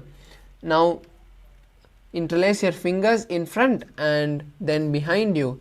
Stretch your arms forward to the side and then backwards, giving massage to various different joints and muscles as you visualize Swamiji in your inner space and continue to perform Ujjayi Kumbhaka and Molabandha. हस्तयोः अङ्गुलीर्बद्ध्वा हस्तयोर्मध्यात् सर्वमङ्गं निष्कासयित्वा. The next asana is Garudasana 4. Now sit on your heels in Vajrasana and bring the heels outside of the hips. Visualize yourself as Lord Garuda and continue to perform Ujjayi Kumbhaka and Molabandha.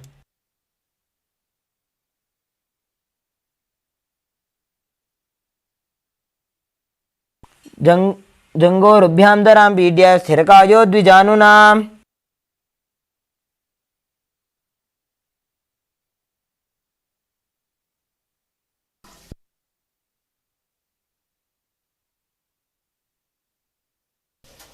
Day.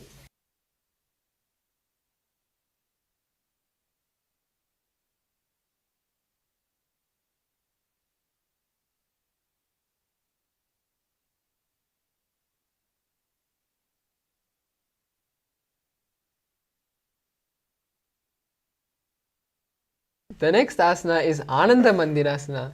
Now sit with your legs folded back and toes pointed backwards with the knees wide. And place the front of your buttocks on the ground and gaze at your third eye in Shambhavi Mudra. Visualize residing in a blissful temple as you continue to perform Ujjayi Kumbhaka and Molabandha.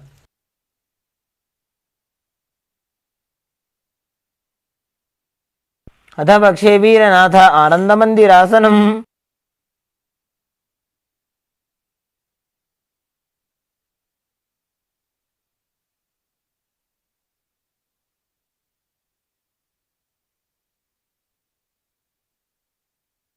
Asana is Mandukasana 2.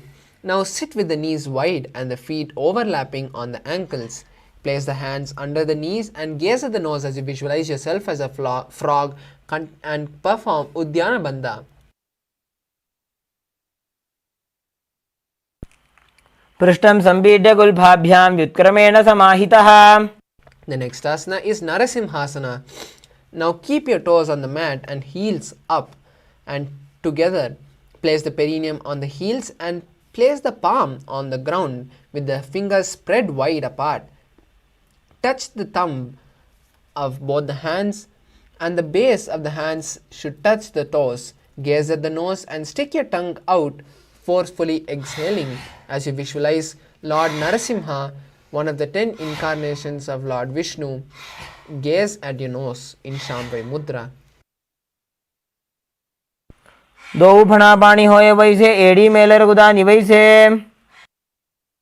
The next asana is Bishrakasana.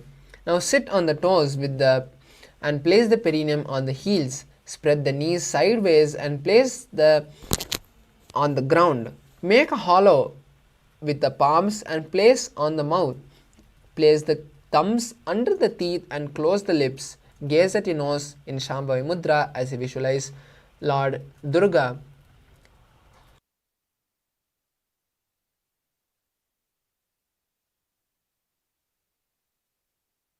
दो पगां की एड़ी जोजी गोड़ा फनोबान पुनी होई. The next asana is Makarasana. Now keep the soles together on top of the feet and sit on the heels and bend the elbows, bringing the fingers to the armpit. Imitate a playful monkey as you visualize yourself also as a playful monkey in Makarasana. दो पगदली संपुट आने तिनकी पिष्टि भूमि परिठाने. The next asana is Vajra Sangharasana. Now stand on the toes with the soles of the feet together and sit on the heels with the knees wide and off the floor. Hold the elbows behind the back and gaze at the nose in Shambhavi Mudra as you visualize yourself as a diamond.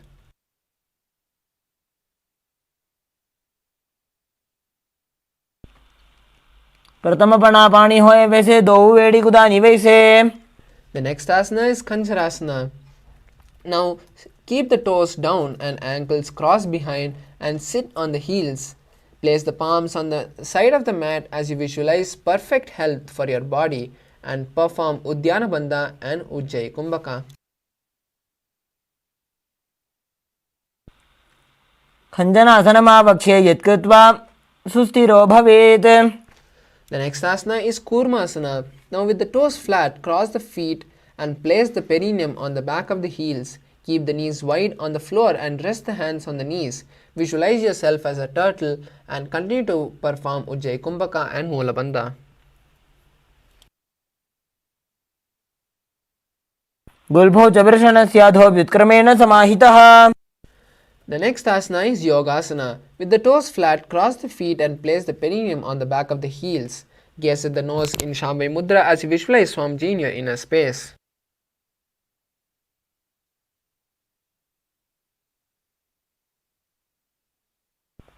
गुदं नियम्य गुल्भाभ्यां व्युत्क्रमेण समाहितः.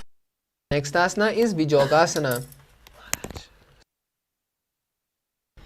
Stand on knees and cross the ankles behind with the feet near the opposite knees. Hold the calves with the fingers inside and the thumbs outside. Gaze at the third eye in Shambhavi Mudra and visualize the space of oneness with your Guru.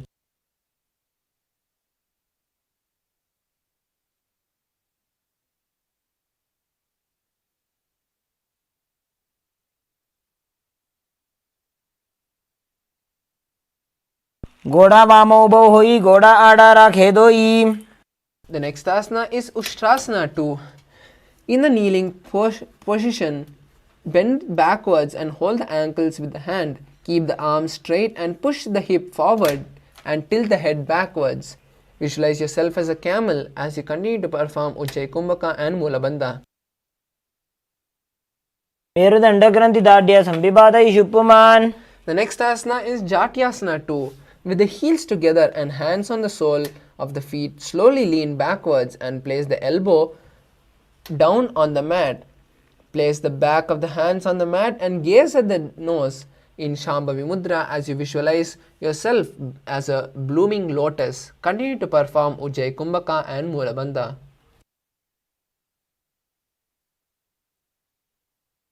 दो एड़ी संपुट करे 16 मूलद्वारी धरे. The next asana is Viratasana. Sit on the knees with the thighs and calves together and lean backward, touching your back on the ground, and then rise up. Use your hands as support only if needed and do this again and again as you gaze at the nose in Shambhavi Mudra. Visualize healing and liberation and continue to perform Ujjayi Kumbhaka and Moola Bandha.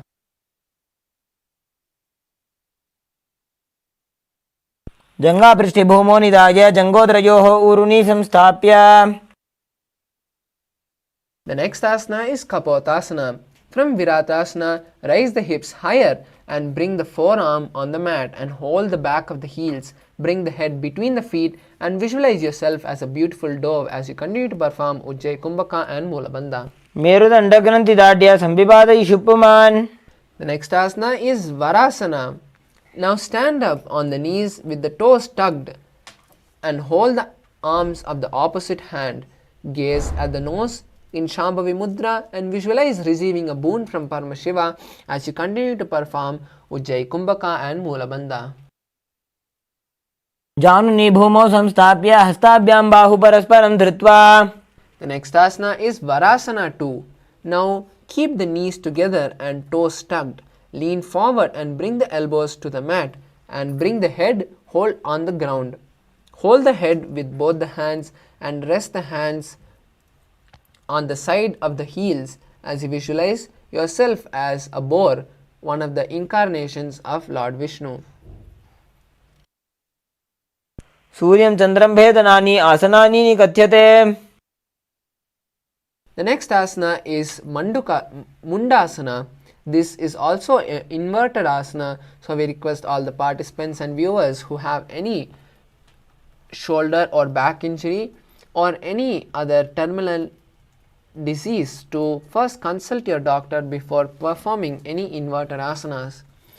For the rest of the participants and viewers, now kneel down and place your elbows on the mat with the shoulder width apart. Interlace your fingers and place your head on the mat. Support your head with your hands and walk your knees forward and lift your hips, stacking them on your shoulders, and raise your legs up. Visualize yourself as a lopped tree as you gaze at your nose in Shambhavi Mudra and continue to perform Sahaja Kumbhaka and Mulabandha. अधो मुंडासनं वक्ष्ये सर्वेषां प्राणिनां सुखम्. The next asana is Andhasana. Now kneel down and place your head between your knees. Keep your elbows adjacent to the knees and hands holding the head. Visualize Swamiji in your inner space as you gaze at your nose in Shambhavi Mudra. प्रथम पगदली समटारावे कोरमाहिली उभे मिलावे. The next asana is Viparita Shalabhasana. Now lie on your belly and extend the arms straight. Slowly lift the thighs, arms and chest off the ground as you visualize yourself as a locust.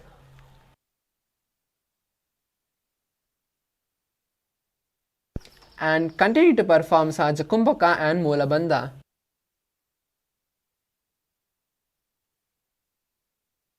शलभासन भेदाश्च नटभेरुण्ड नामके गण्डभेरुण्ड सहिते शीर्षदण्डासनं तथा.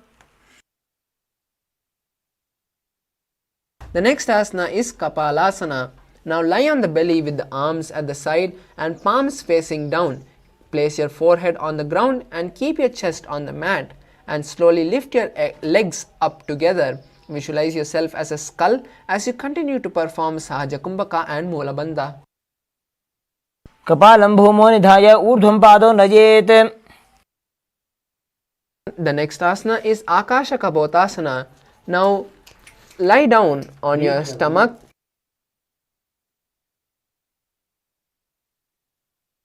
and place the hands by your side.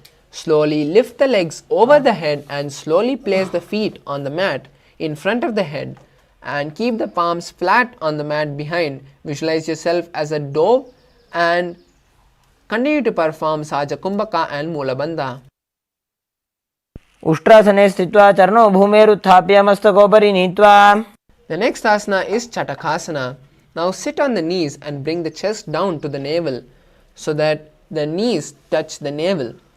Keep the hands flat on the mat and the forearms on the ground. Be sturdy as you visualize yourself as a sparrow and continue to perform Sahaja Kumbhaka and Mulabandha.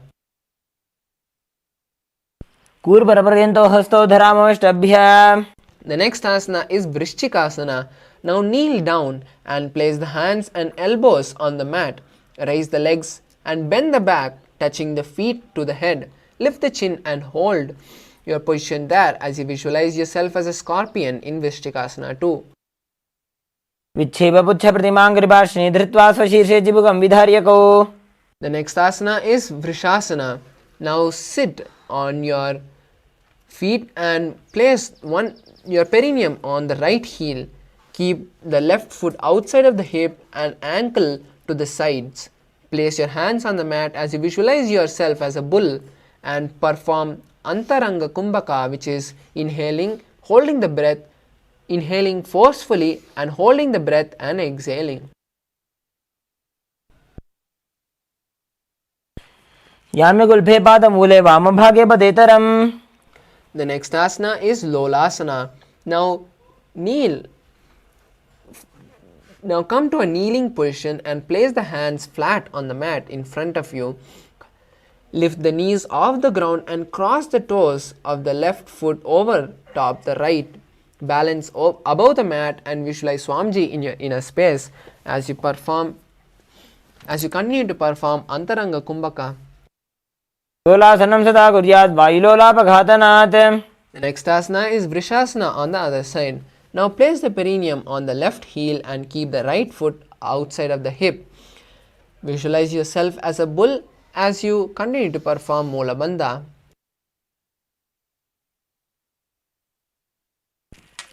याम्यगुल्फे पादमूले वामभागे पदेतरम्. The next asana is Balagunasana. Now place the left toe on the ground and sit on the heel of the left foot. Place the right foot flat on the ground with the knee raised towards the chest. Place the palm on respective knee and maintain the upright position. Visualize Balaguna, one of the Siddhas, and continue to perform Antaranga Kumbhaka and Mulabandha. आसन को गुण जल विकार जाई. The next asana is Grahasana. Now stand tall and squat with your feet flat on the mat and bring the elbows under the thighs and wrap the hands around the shins. Hold onto ankles from the outside as you visualize yourself as a planet.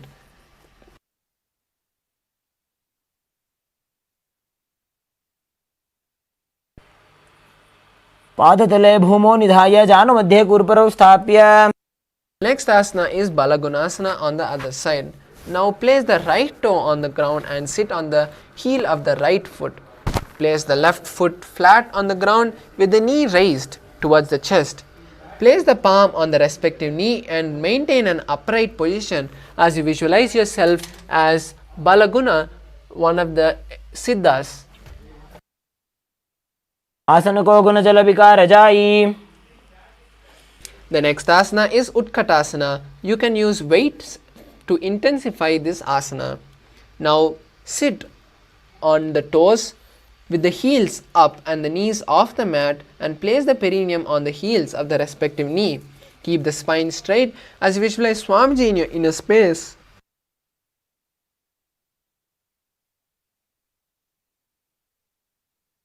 विजास्पिजोऽसीत ऊर्वजानो यत्रासने पादतलद्वयोपरि. The next asana is Vajrasangharasana 2. Now sit on the toes with the perineum and heels of the sole together. Keep the knees wide and off the ground and hold the opposite elbow behind the back. Visualize Swamiji in your inner space.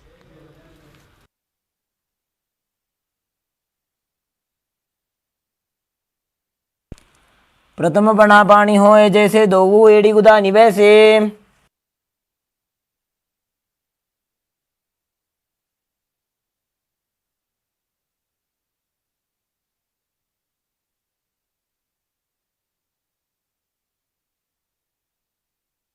The next asana is Anilasana.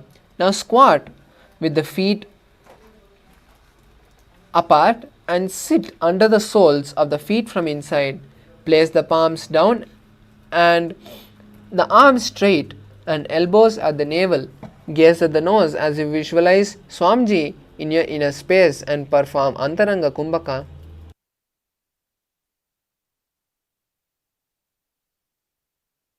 दो हाथ भूमि पर टाने कहनी जाड़ी नाभि लगाने. The next asana is Padukasana. Now stand tall and bring the hands and place them on the mat. And now step on your hands and hold your feet with the hands. Now start walking back and forth in your mat, visualizing yourself wearing padukas. हस्ततलयोः पादतले कृत्वा तिष्ठेत् गच्छेत् पादुकासनं भवति. The next asana is Kukkutoddhana asana. Now place the palms on the mat and raise both the feet upwards into the air and let them fall back down. Do this again and again as you visualize yourself as a rooster. हस्ततले भूमौ कृत्वा पादतले च ऊर्ध्वमुड्डानं कृत्वा.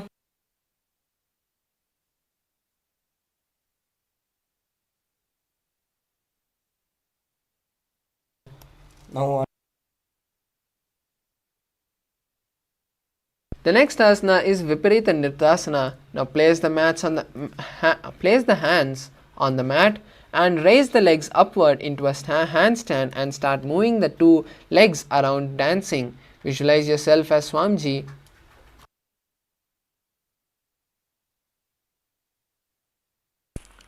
हस्ततलाभ्यां भूमिं वष्टभ्य ऊर्ध्वपादाग्रे कुर्वन्.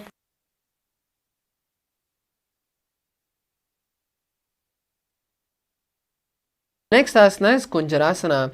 Now stand tall and place one hand on the mat and with the other hand touch the respective ear. Visualize Swamiji in your inner space.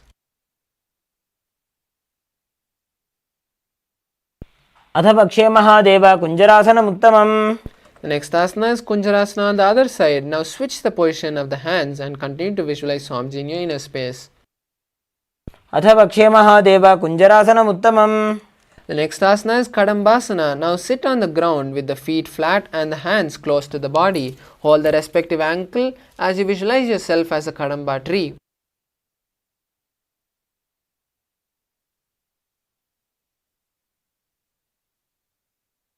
पार्श्वभ्यां भूमिं वष्टभ्य हस्तद्वयेन गुल्फौ धृत्वा. The next asana is Pavana Muktasana. Now sit with your heels at the perineum and hold the knees with your hands and press them towards the chest.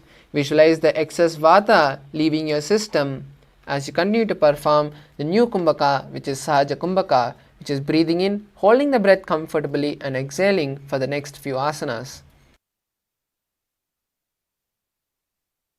द्वयोस्तु पादयोः पाणिं लात्वा स्वस्वनितम्बके. The next asana is Chakorasana. Now sit and lift one leg behind your head and place it behind your head. Place both the hands on the mat flat and extend the opposite leg up and straight. Lift the entire body off the ground. Visualize yourself as a powerful source of energy as you gaze at your third eye in Shambhavi Mudra. पूर्वदानं चतुष्पादपीठं वज्रासनं तथा.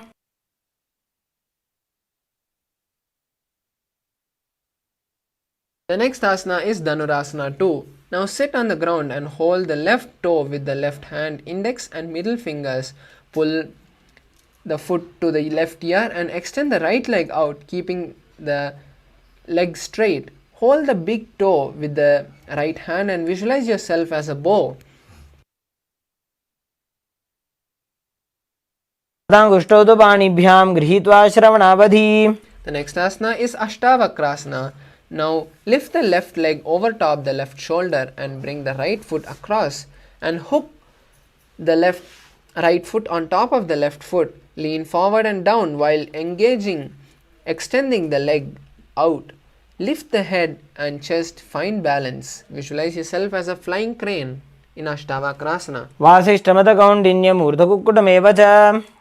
The next asana is Pranasana. Now place the right foot on the left thigh and bring the left foot flat on the ground. Have the left shoulder underneath the raised and place the hand flat on the ground. Visualize yourself as immortal. एतत् प्रभेदं वक्ष्यामि करोति यस्य चामरः. The next asana is Parshamachendrasana. Now place the right foot at the root of the left thigh and then the left leg by the side of the right knee. Hold the left hand by the right and twist the body. Visualize yourself as the great sage Matsyendranatha.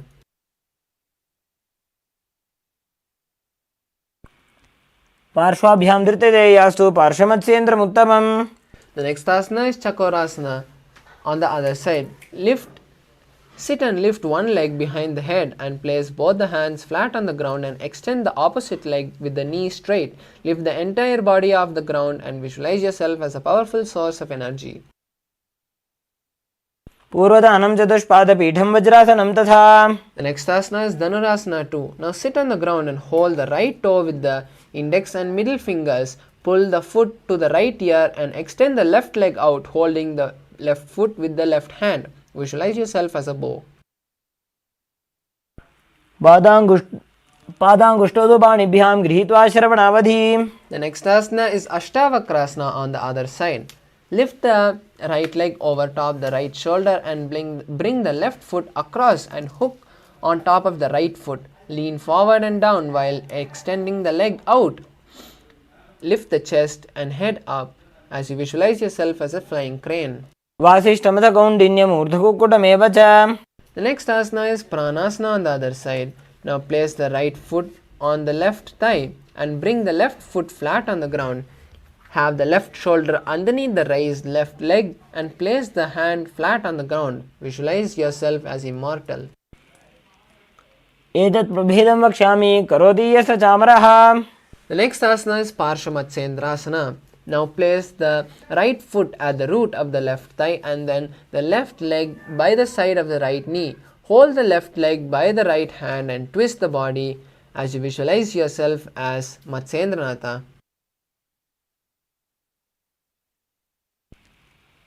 पार्श्वाभ्यां धृत्यते यास्तु पार्श्वमत्स्येन्द्रमुत्तमम्. The next asana is Ardha Paschimottanasana. Now extend both the legs straight and bend one leg and place it near the perineum as you hold the straight leg with both the hands and place the forehead on the knees. Visualize Swamiji in your inner space.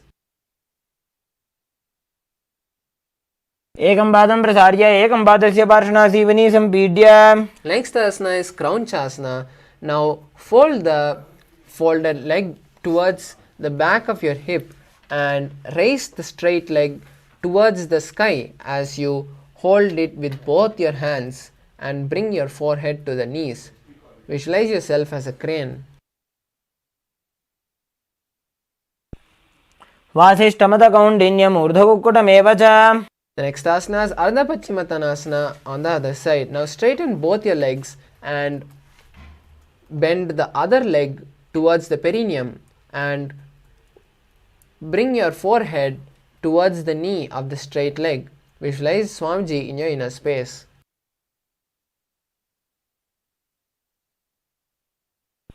एकं पादं प्रसार्य एकं पादस्य पार्श्वनासीवनी सम्पीड्य.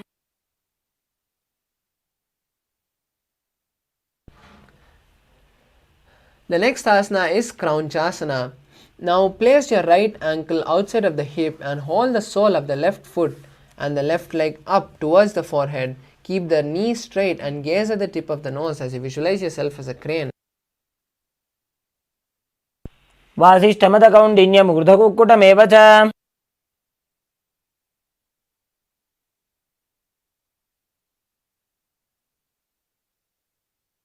The next asana is Swastikasana. Now sit with the soles between the thighs and calf and keep the spine straight with the palms resting on the knees. Visualize yourself as the source of good fortune.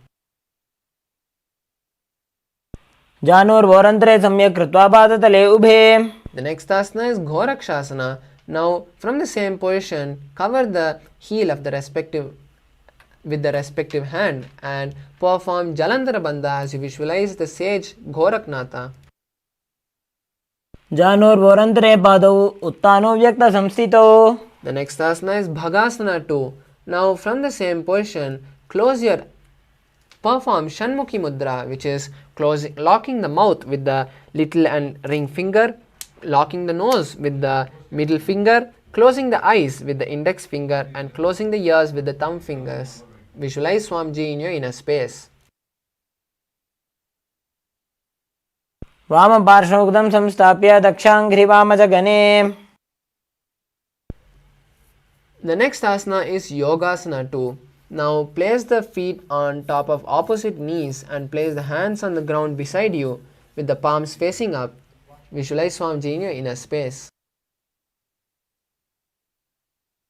उत्तानो चरणौ कृत्वा संस्थाप्योपरि जानुनोः. The next asana is Urdhva Kukkutasana. Now from Padmasana, place the palms flat on the mat beside your body and press the hands into the mat, lifting the knees off the ground.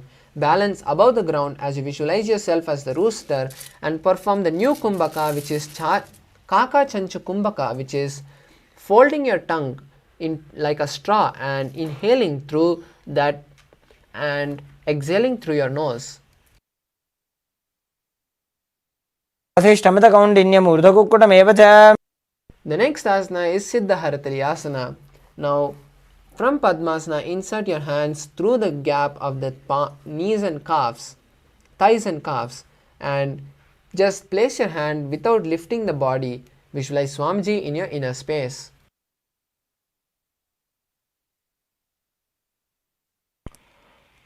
प्रथम पद्मासन को करे हस्तुदो गोडासन्दितरे. The next asana is Hamsasana. Now from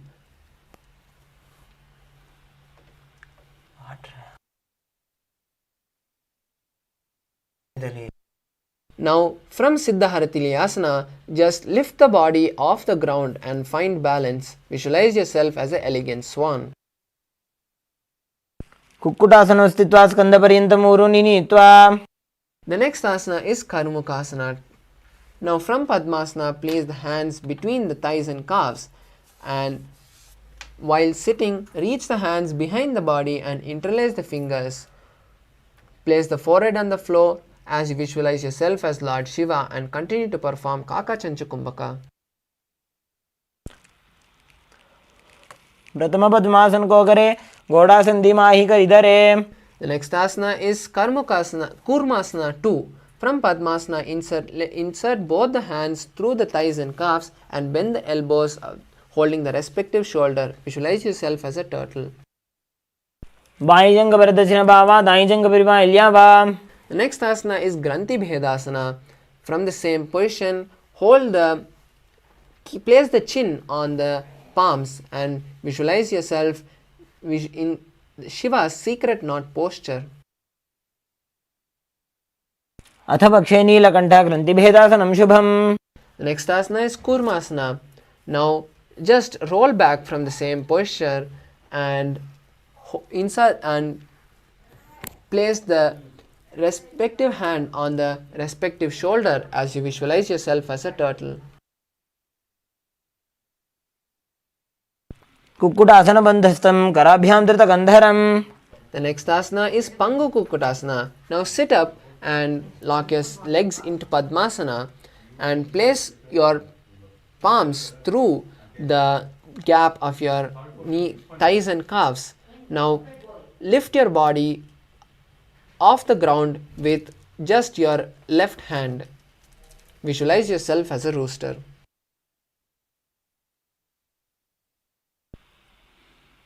kukkutasana स्थित्वा एकेन हस्तेन अन्यस्य परिबन्धं धृत्वा. The next asana is Kukkutasana, Pangu Kukkutasana on the other side. Now lift your body off the ground with just your right hand. Kukkutasana स्थित्वा एकेन हस्तेन अन्यस्य परिबन्धं धृत्वा. The next asana is Gridhrasana. Now place your elbows on the soles of your feet and lock your fingers, placing your chin on the locked fingers. Visualize you have gone beyond all greed. जानोर्वरन्तरे पादौ उत्थानो व्यक्त संस्थितौ. Next asana is Padmasana 3.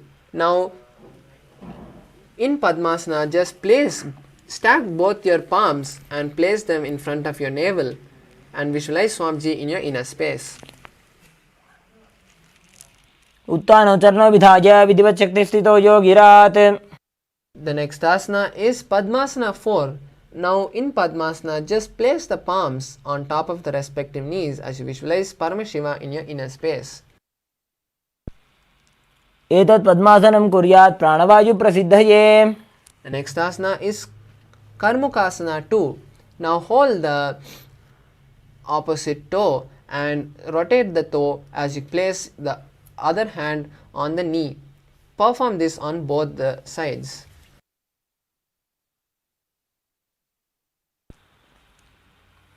अथान्यासनमावक्ष्ये योगपूरकरक्षणात्. The next asana is Karmukasana 3. Now perform Padmasana and lock your hands behind your back and hold the toes. Visualize yourself as Paramashiva's bow as you perform Mahamudra Bandha. कार्मुकासनमाक्षित्य उदरे पूरयेत् सुखम्. The next asana is Dridasana. Now continue to perform Karmakasana 3 as you gaze at the third eye. गुरुभ्याम् उपरि स्थाप्य पादयुग्मं प्रयत्नतः. Next asana is Nagrasana. Now from Dridasana, just try lying down, or if you can't, continue to hold your feet, release them and cross your hands behind the back. Visualize yourself as a snake and perform the new Kumbhaka, which is Sahaja Kumbhaka, simple breathing. प्रथम पद्मासन को ठाने दो हाथ पाछाने आने. The next asana is Kandukasana. Now bring your thighs and legs to your chest and hold them tight and squeeze your body as you visualize yourself as a ball. त्रासने स्थित्वा हस्तपादान् निष्कुष्य. Next asana is Urdhva Pavanasana. Now lay on your back with the knees raised together and feet flat on the ground. Place the hands interlocked under the head and gaze at the nose as you visualize Swamiji in your inner space. प्रथमे सूधो San करावे घोड़ा उभा राशि मिलावे. The next asana is Markata Pitasana. Now from Urdhva Pavanasana, place your palms under your heels and lift your hip off the ground. Visualize yourself as an alpha ape as you perform Murcha Kumbhaka and Jalandhara Bandha. उत्तान शयन पादतले उत्तान हस्तयोः स्थापयेत्. Now from Marakata Pitasana, place your hands on your hips and straighten the feet as you visualize Swamiji in your inner space. जङ्घोरुबलहीनश्चेत् उत्तानशिखिपीठकम्. Now from the same position, lift your feet off the ground and place your hands on the lower back for support if needed. Balance the body in Narakasana. ग्रीवाकण्ठेन भूमिं विष्टम्भ पादाग्रद्वयम् ऊर्ध्वमुत्त्रजेत् नरकासनं भवति. The next asana is Tiryannaukasana. From Narakasana, bring the hands to the lower back and angle the feet as much as possible. Bring them forward. Visualize yourself as a boat. नौकावत् स्थित्वात् ऊर्ध्वं पादाग्रद्वयं नजेत् तिर्यन्नौकासनं भवति. The next asana is Dvajasana. Now just remove your hands from the lower back and place them down behind you. Visualize yourself as a Kailasa flag and continue to perform Murcha Kumbhaka and Jalandhara Bandha. तिर्यन्नौकावते ग्रीवापृष्ठगोर्परैः भूमिं वष्टभ्य.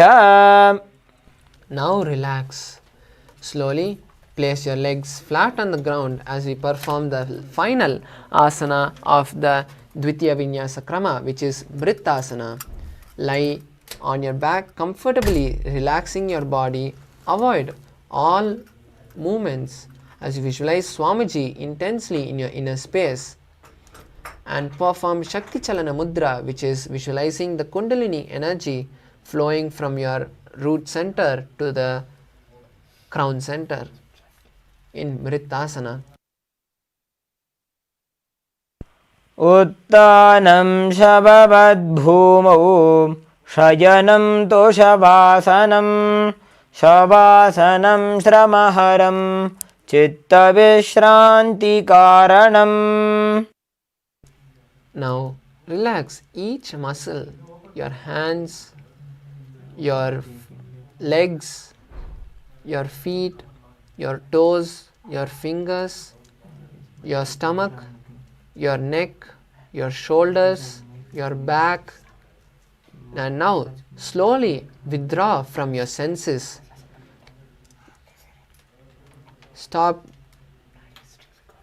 feeling every sense and just intensely have the Mahavakya in your inner space as you visualize Swamiji.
Now, slowly start moving the tip of your toes and the tips of your fingers.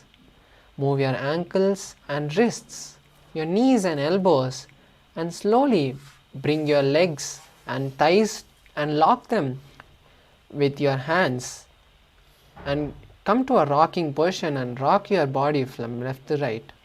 Now slowly come to a comfortable seated position. Congratulations to all the participants, as we have successfully finished the 308 asana sequence that has been revealed by Paramashiva. Now the most important thing we need to do is lock this intense kundalini in our nervous system by performing 21 minutes of power manifestation. So after this yoga session, we are going to be having an intense power manifestation session, and we request all the participants to go and get dressed for the next sessions after this power manifestation session. Now let us finish with the Purna mantra.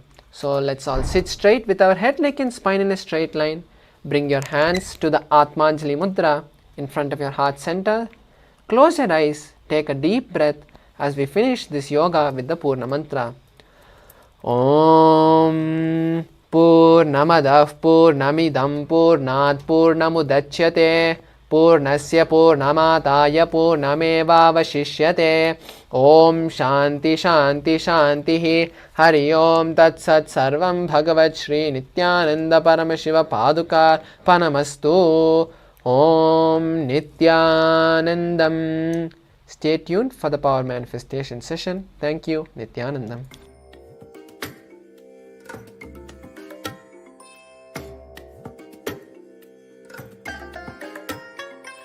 I bless you all. Let you all open all your three eyes and manifest the powers of Mahasadashiva. Om Nithyananda Paramashivoham. Om Nithyananda Paramashivoham. Om Nithyananda Paramashivoham. Om Nithyananda Paramashivoham. Om Nithyananda Paramashivoham. Om Nithyananda Paramashivoham. Nithyananda Paramashivoham. Om Nithyananda Paramashivoham. Om Nithyananda Paramashivoham. Om Nithyananda Paramashivoham. Om Nithyananda Paramashivoham. Om Nithyananda Paramashivoham. Om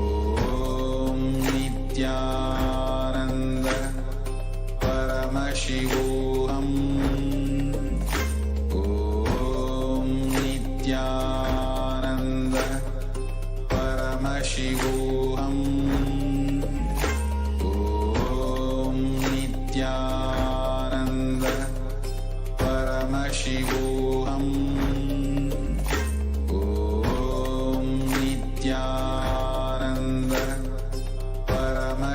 Paramashivoham. Om Nithyananda Paramashivoham. Om Nithyananda Paramashivoham. Om Nithyananda Paramashivoham.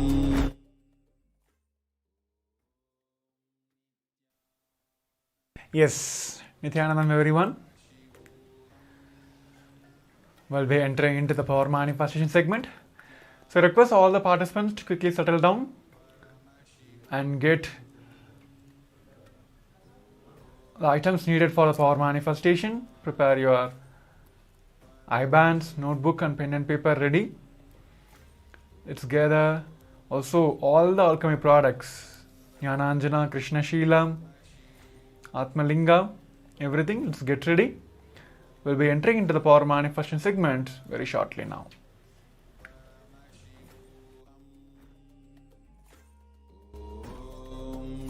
Nithyananda Paramashivoham. Om Nithyananda Paramashivoham. Om Nithyananda Paramashivoham. Om Nithyananda Paramashivoham.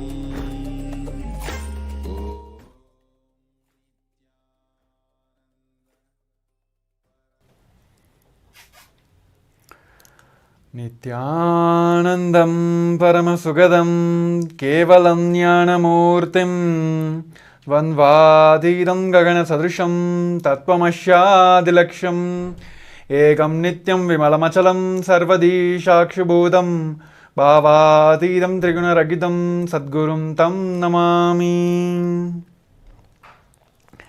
Yes, Nithyanandam everyone. We welcome you all once again to the day 6 of Paramashivam level 3, season 3. So yes, it is a wonderful yoga segment, so the intense yoga segments. Now we'll be entering into a 21 minutes power-packed power manifestation segments. So all of us will be manifesting the power of third eye, and today all of us will be manifesting the shapes. So I'll be projecting all of you certain shapes. I request all of you to manifest the powers. So let's get ready. This 21 minutes, it's going to be a intense power manifestation segments because just now we have finished yoga and it helps us in easy manifestation of all these powers. So yes, let's get ready. I request all the participants to, if you have Jnananjana, please apply Jnananjana on your third eye and put your blindfolds. Make sure it is completely tight and no light is entering inside you. And I am seeing few participants, I think one of them are in the driving, they're joining sessions. Please park your car and make sure that you are attending from your house properly for the safety reasons. Or if you are catching up for the sessions, please do follow the instructions, but don't try to blindfold yourself for now. Yes, so let us get ready. So I'll be projecting now all of you image, shapes. Yes. Let us sit straight, head, neck, spine in the straight line.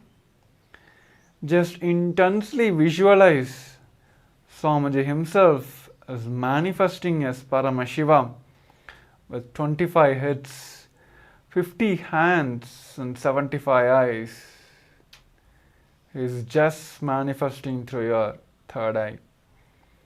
With that strong visualization, let us chant the Mahavakya Om Nithyananda Paramashivoham intensely.